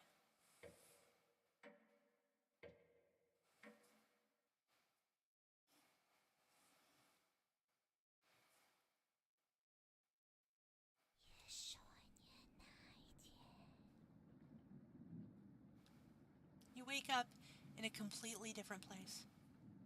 Did you sleepwalk or you found some meat? Everybody's still asleep. This would be a nice surprise after yesterday's events. You decide to cook breakfast for everyone, cutting each slice fairly thin. You brown each side in the oven. The smell is unique. Karen runs into the kitchen. What is that smell? Give it to me. Now. You don't argue. Karen grabs a cutlet, burning her hands before bringing it to her mouth. Ugh. She hungrily devours it, barely chewing. She grabs another cutlet off the plate and eats it. You thought she was concerned with rationing. Gregor wakes up from the couch and heads into the kitchen. Oh God. Already? Gregor looks conflicted, but he succumbs to the hunger. They always do. Gregor eats his food in a few bites, carefully grabbing a second cutlet. The tears start streaming down his face, but he doesn't make a sound. You join them in the meal, quickly consuming the meat on the table. That wasn't a dream. That wasn't a dream. I literally killed Gregor. Or not Gregor, Natalie. I can think straight again. We'll be out of here in no time. No need to ration anything now. Karen is sounding more determined than before. I'm going to lie down on the couch. Try to keep this food down. Gregor crawls onto the couch, turning his back to you. Karen leans in to whisper, I'm glad Mariah and Natalie are gone. They were stopping us from bonding properly. How did you get so good at it? You tell Karen, after one bite, it just made me feel whole again. Even with the nightmares, it's worth it. It took a few nights, but I fought back. And now it's all I can think about. I read the book on necropsy. The text is ancient, but the diagrams are beautifully drawn. Very descriptive. How many years did it take for you to perfect the craft? You tell her. Yeah, right. I used to tell Mariah that you weren't funny, but that's not true. Sorry about that. You've grown on me. Karen pauses, deep in thought. You know Gregor can't swim, right? He'd be next to leave, but he doesn't stand a chance outside. They always seem to come back, right? In one way or another. Why wait for him to come back? Karen hands you a vial of liquid. I think you know what needs to be done. This is a strong anesthetic. Don't ask me how I found it. I want you to slip into Gregor's mug tonight. This is for the best. He won't feel any pain until he wakes up. All you have to do is stand back and let me work on him. This request is beyond extreme. Will you do this for me? No. Fine. Save that for a rainy day. I have everything set up by the couch. You don't have to watch. The restraint should be easy to apply myself. Gregor's strength is a farce.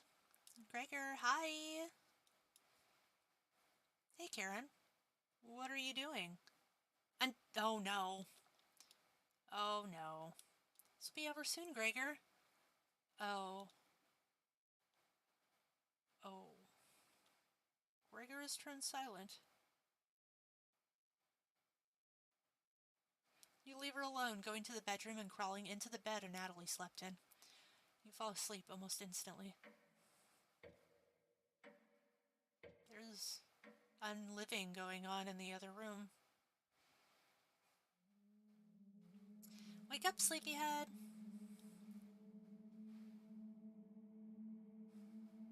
I see a ghost in the hallway. You were having a nightmare. Thanks for letting me practice last night. I think I did a great job. Made us all some breakfast this morning to celebrate. Breakfast with what? That's a surprise. Gregory already finished his. Took a few hours, but he caved. Come on, let me show you. Get out of the bed and head to the living room.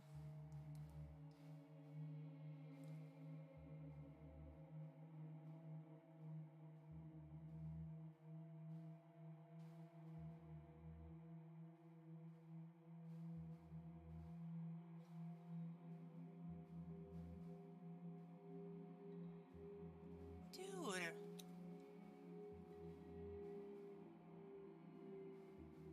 He's a little weak from the blood loss, but don't worry. Bandage him up like a field medic. What is it, Gregor? Where are my... God, you're stupid. Maybe if you spent as much time reading books as chopping wood, you would have noticed the pages I was bookmarking in the necropsy book. What are you talking about? Do I have to spell it out for you? You can't swim. How are you supposed to help us when you immediately drown? You'd sink like a log. What? I put some of your limbs away for safekeeping. That leg was pretty tasty, huh? Gregor goes pale. How's that for a big breakfast? And don't try to crawl away. If you leave this couch, I'll end you. I don't want any of it to go bad, so we'll have to eat that fresh arm when everything else is gone. Speaking of which, I'm going to start cooking another chunk. I'll leave you two alone to chat. This has gone too far. Hey, all I wanted to do was keep everyone alive and together. But I failed at that. Are you disappointed in me? No. Thank you. That means a lot to me. Growing up, nobody had to tell me to be big and strong. It just happened naturally.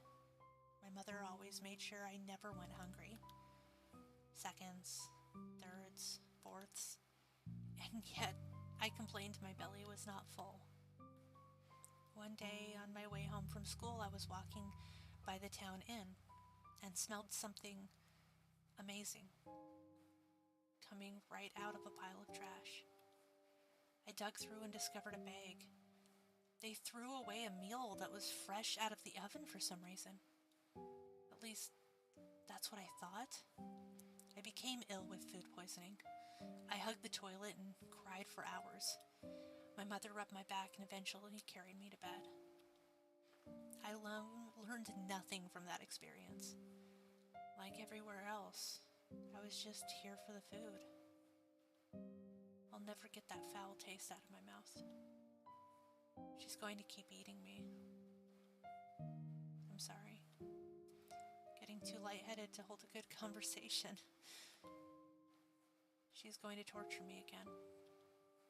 You know that, right? You nod. Gregor grows a little more pale. Can you cover me with a blanket? I've never been this cold. This cabin, it chills me to the bones. Or what's left of them. Please, consider it my dying wish.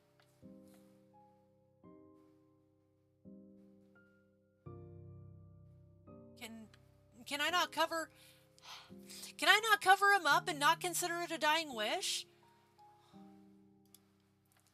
Thank you. Much warmer now. Watch out for that knife. Okay? Gregor begins to look at peace. And...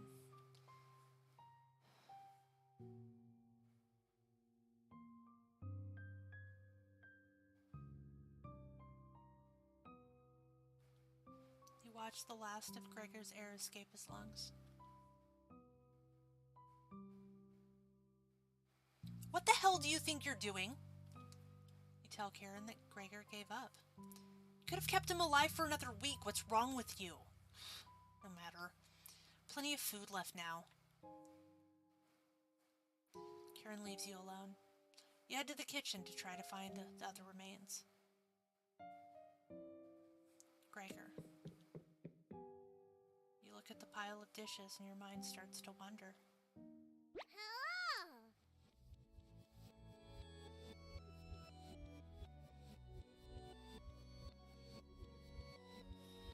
That's an interesting backwards song.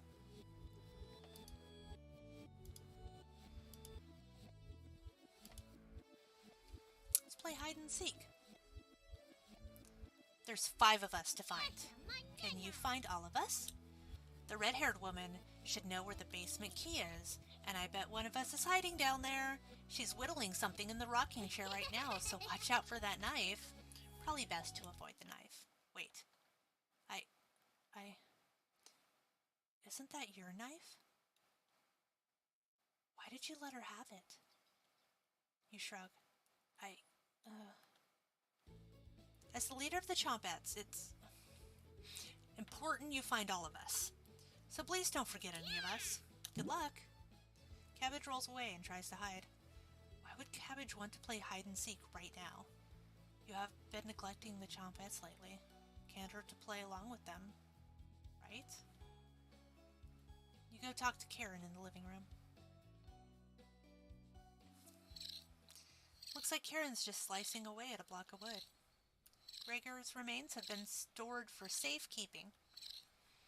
Scrubbed all of the blood out of the couch to save you the trouble. Can I help you? What are you whittling? A wooden knife. Do you want one? Like my knife back. Oh yeah?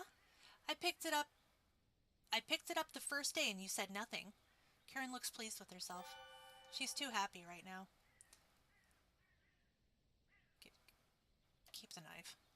Aren't you sweet? Now I can make some cutlets for tonight. The basement key should be somewhere in the kitchen. At least, I think that's where you put it. You thank Karen and head to the kitchen. How does she know that I want the basement? Thankfully, there's not too many places for the cabbage to hide. You open a few drawers. They're empty? They must have been full of dishes that are piling up. Yikes. Open another. This one has a little dried blood in it. Drawer is empty too. Are all of these empty? More empty cupboards.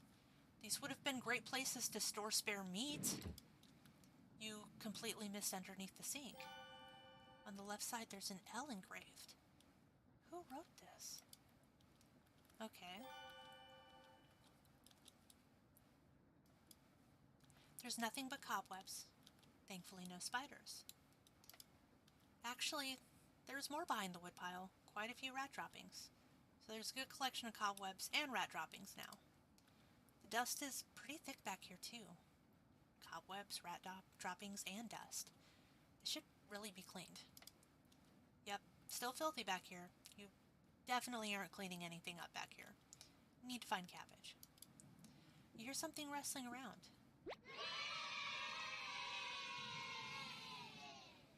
She always picks the same hiding spot. Whee! Cabbage! Well done. As leader of the Chompettes, getting through mouse holes is a chore. Cabbage. Can't find any Chompettes to push me through, so I guess you'll have to help me out. 4 Chompettes to go.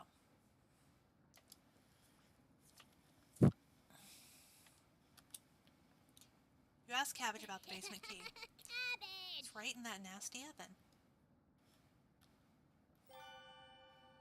Yeah! It's the room where we found Potato. Check behind the cauldron for the other one. Got the basement entrance key. Let's go find Onion. He's hiding in the bedroom. She's making hide and seek far too easy. Cabbage rolls down the hallway. Can't hurt to find Onion, right? So this is a lot like the Well, that was fast. Don't be a crybaby, it's just me. Today, I'm sweet as sugarcane. Honest. Your breath stinks. Drenched head to toe in sweat, too. I could smell you coming a mile away. Were you scared of the red-headed woman or something? You telling you the truth. Whoa. Sounds like I missed some messed up stuff. You get a pass. I'm sorry to hear about Mariah, Natalie, and Gregor. But yikes. That's 3 people gone in less than a month. Not as bad as 5 people in one night, though. Right? I would probably lose my lunch if I had to see that again. Anyways, didn't mean to be rude. I got your back.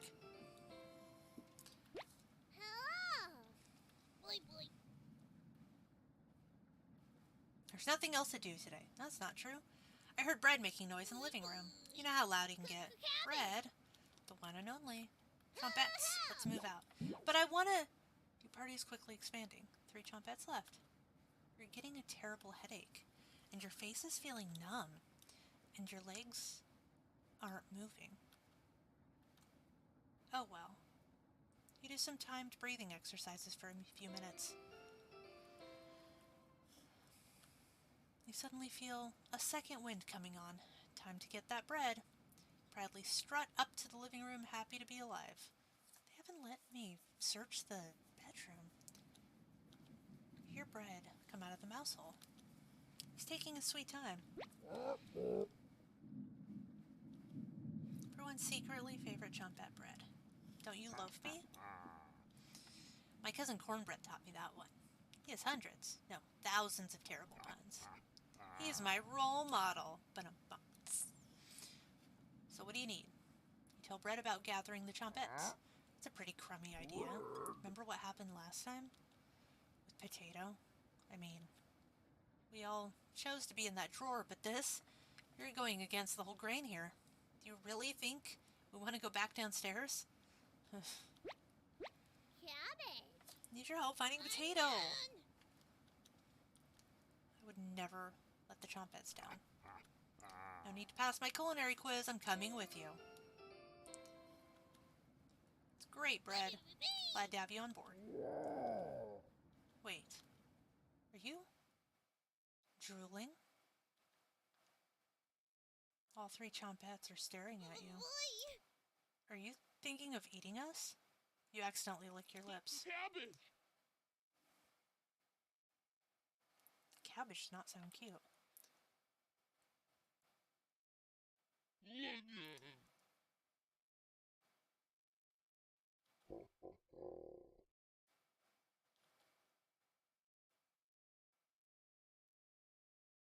Did they pass out?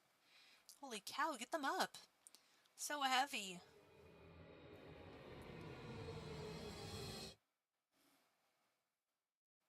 I keep expecting to see something in the background. You stumble to your feet. Let's, go find Raspberry and never speak of this again. I think I heard her over by the basement door. Perfect. Trumpets. Mosey out.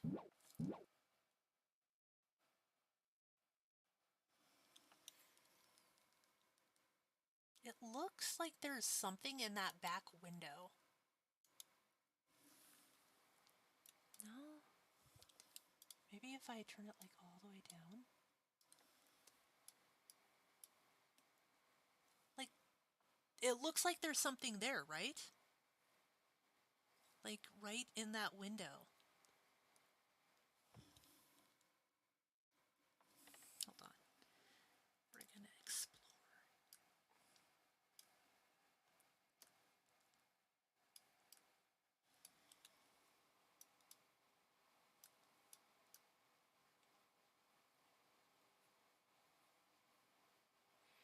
Maybe not. I thought there was, but I can't really make anything out, so that can't be right, right? Must just be looking for things that aren't there.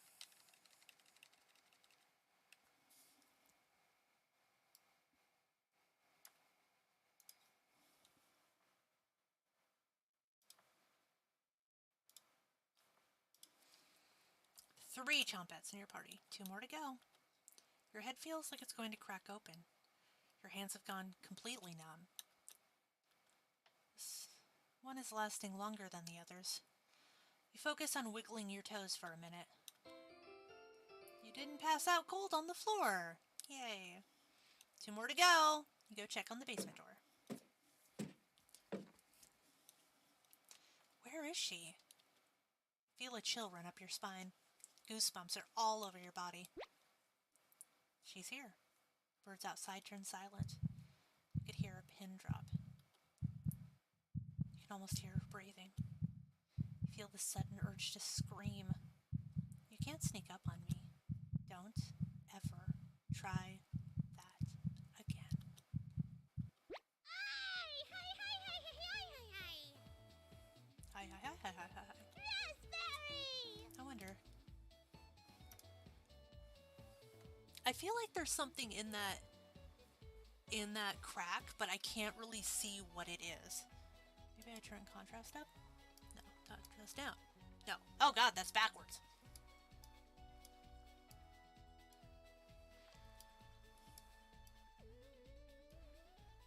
Yeah, I can't tell what it is, like for the life of me. Maybe if I turn the brightness up. Oh god, that's horrible! Okay, well, forget it.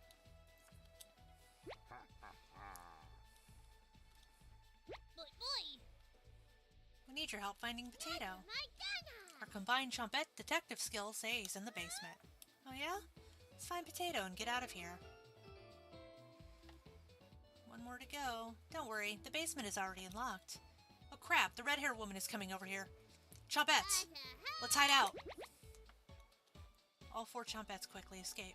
You pretend to be studying the basement door. You hear Karen creeping up behind you. Found you. You can see the knife out of the corner of Karen's dress. I don't know if I can wait any longer. Show me where you keep hiding the meat. Let's tear them apart, piece by piece. Just like Gregor. Karen looks like she's ready to bury the knife into you. What do? Huh. So that's why it's locked. Open it. I have to see the room. Okay. Stab you down there too. Thank you. I'll bring up some cutlets and we'll have a great dinner. Okay? See you soon. Karen descends the staircase into darkness.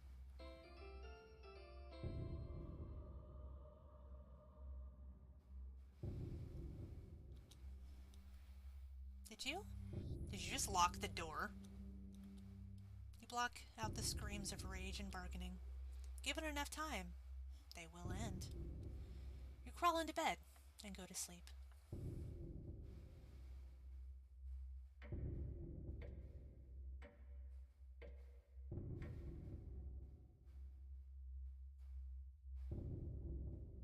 You slept in today.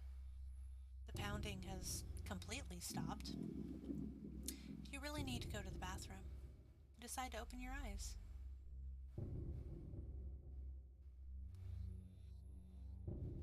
You must have walked into the bathroom last night. The glow of the candle is oddly comforting. Until it's not anymore. The candle blew out, and the door is locked. You find a flashlight in the corner of the bathroom and turn it on. Tutorial. You're in the dark, but you're not alone. Just gonna save that. Click on objects around the bathroom to get more information or find hidden clues. If you're stuck, just wait a little bit to see if a glint of objects to inspect around the bathroom. Just move around your cursor to search the room.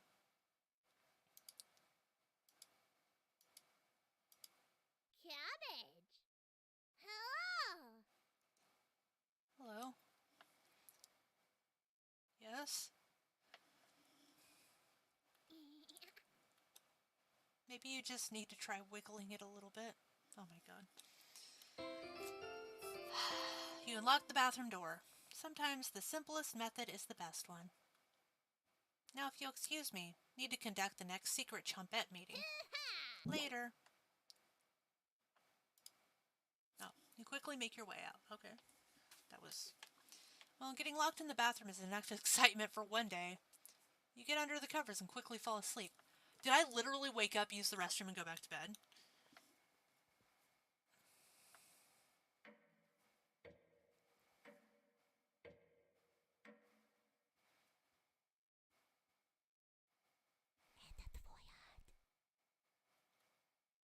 Karen?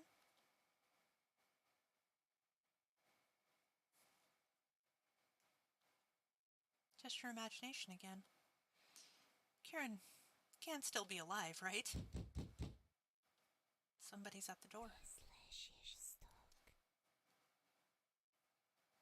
Your grip on the doorknob's tight, getting ready for what's next.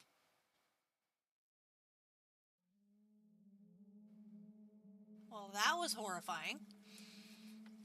That can't be the real Gregor. You determine the haunt has officially begun.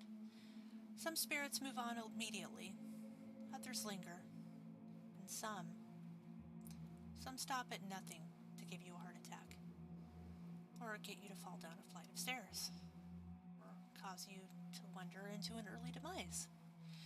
No way of knowing which one of the group will choose. The rain has stopped outside. Decide to look out the window.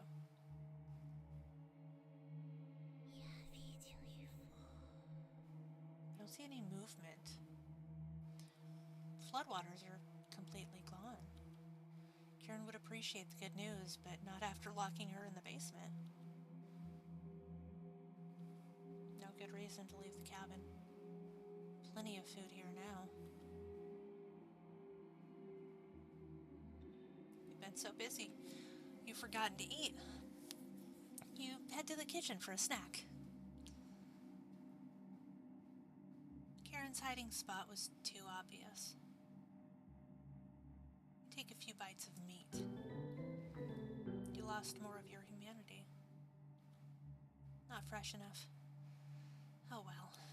You decide to crawl back into bed and get a little extra sleep.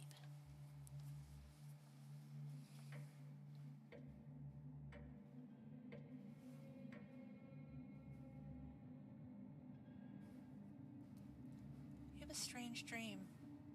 The clouds have parted. The rain has gone away. You wake in a cold sweat. Is this another trick, or...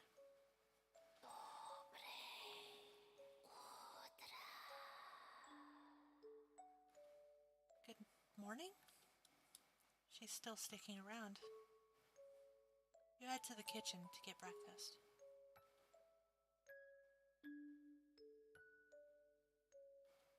Your food is gone.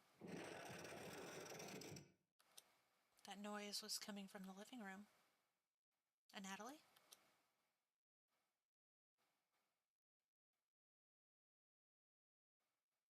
Nobody's here. Some deep scratches are dug into the wood by the couch. Something is approaching. What's making that noise? It sounded like it was coming from the basement door. You go over to investigate. Oh, that is a dark fucking hole. That was not what it was like earlier. Like, look at it. It is just pitch black.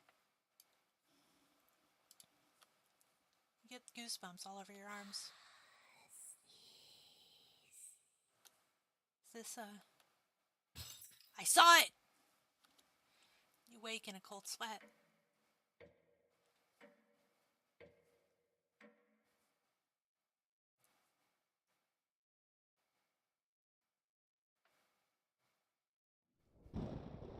It's raining again.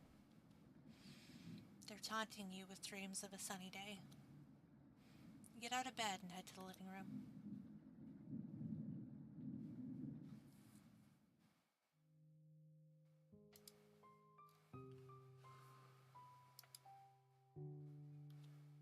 You can still smell Gregor here. Should you have intervened with Karen? It probably wouldn't have changed the outcome. It also might have led to your death.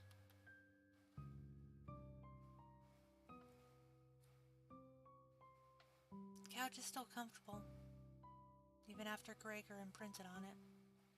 You decide to take a nap, which quickly turns into a sleep.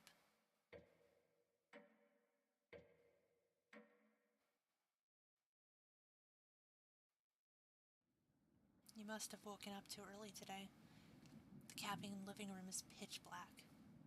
Pick up the flashlight, explore the darkness. Natalie?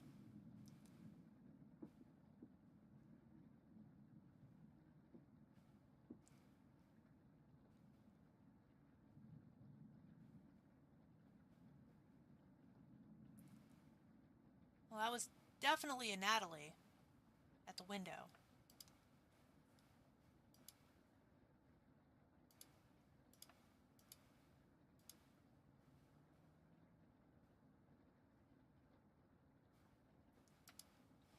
The first note you ever received. Thinking about the messenger puts a smile on your face. So was it like here? Here? Here? Here? You notice a note sticking out from one of the books. I know you've been ignoring my other letters, so I am begging you. Please bring back my daughter safely, or I will need to get others involved. I have left payments outside the door and will pay any price. Please let her go. We don't have to involve anyone else. You take the mother note with you. Decide to lay back down on the couch to get the rest of your sleep.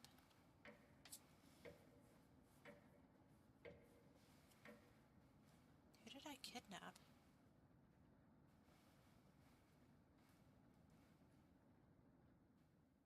You sleptwalked again.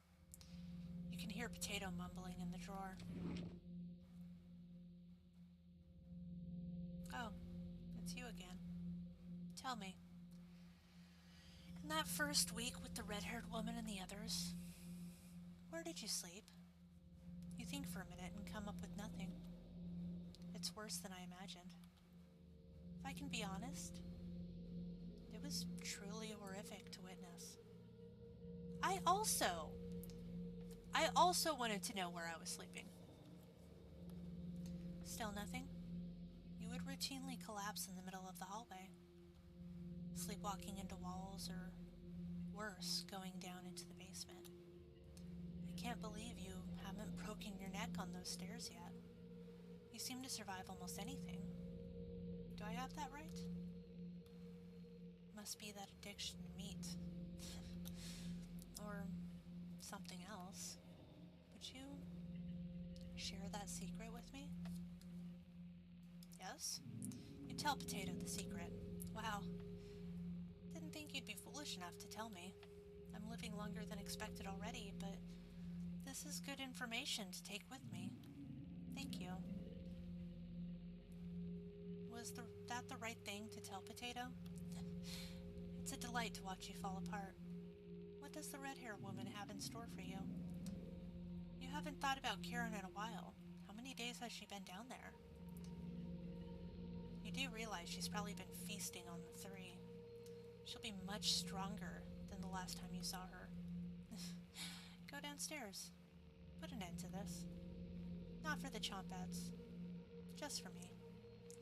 You head for the basement door. See, now it's not pitch black anymore. Because, where's my cursor? Because if we go here, turn on the filter, it's not stark black. You quickly do the math in your head and determine Karen will be dead in the basement. It's been enough days, right? You open the door and prepare for the worst. It's just a staircase. Nothing to be scared of. You begin your descent.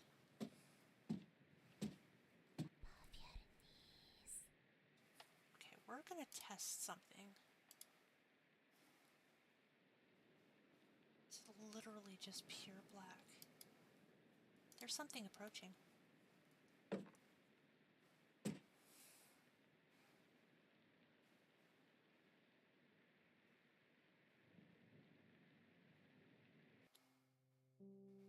Can you hear me? I've been down here the entire time. It's so good to see you again. There's plenty of bread down here. Why aren't you saying anything? I'll never forgive you for what you did. You put a Natalie through hell. You desecrated my corpse. You gave them that disgusting hunger. All of that is water under the bridge now. Natalie's down here. Come have some bread with us. They always try things like this. Their anger, concentrated near their grave, leads to tricks and traps. You're not falling for this one. Why aren't you listening to me? There's bread down here, loads of it. Fine. I won't stop you from finding the others down here. One piece of advice: beware of Karen. She is ill beyond repair. Gregor will try to talk you out of reaching the room. Natalie will try to talk you into leaving the cabin. And Karen will rip the flesh from your bones. We'll talk again. Feel Mariah leaving the staircase. You go deeper into the abyss.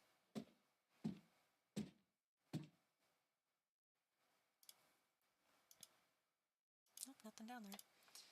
The walls down here, they're dirt and soot.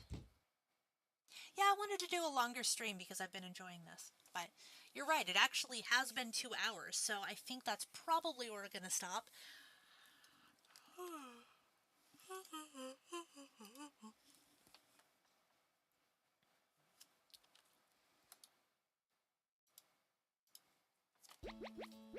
Oh, they're so cute. Cabbage. I actually wanted to see the extras. Cabbage. Cut the cap. Okay. And there's like Karen. Or not, sorry, Mariah. And Natalie. Gregor. Karen. Roasted eggplant with sesame and pomegranate.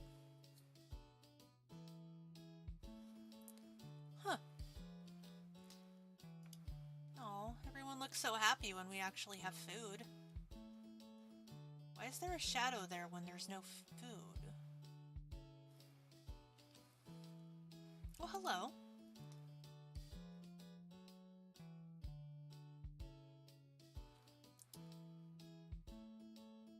Is it just me, or does this kind of look like the face that's used in Five Nights at Freddy's? Oh my god. He's reading the book upside down. Do you see that? Like the haze next to him?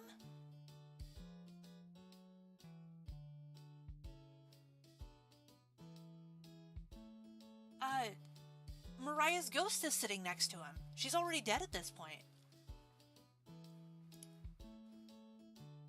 That's the bathroom.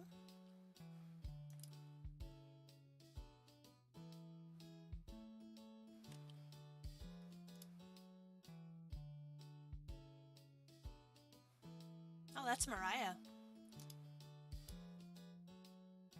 This is the middle too, is the image I saw under the sink.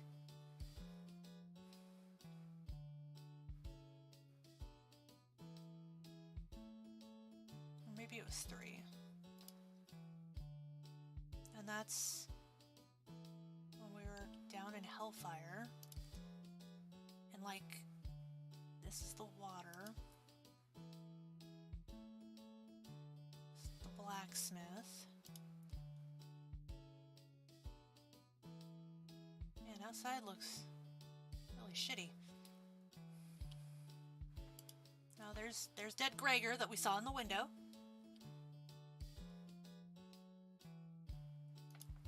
Oh, I think this one, or not dead Gregor, dead Natalie. I think the Gregor one makes me the saddest.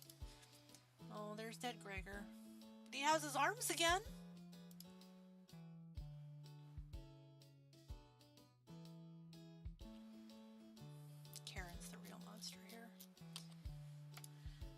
All right, so I thought the window looks weird, right? Let's go back and take a look at it. Well, because like the window here looks normal, but the window here.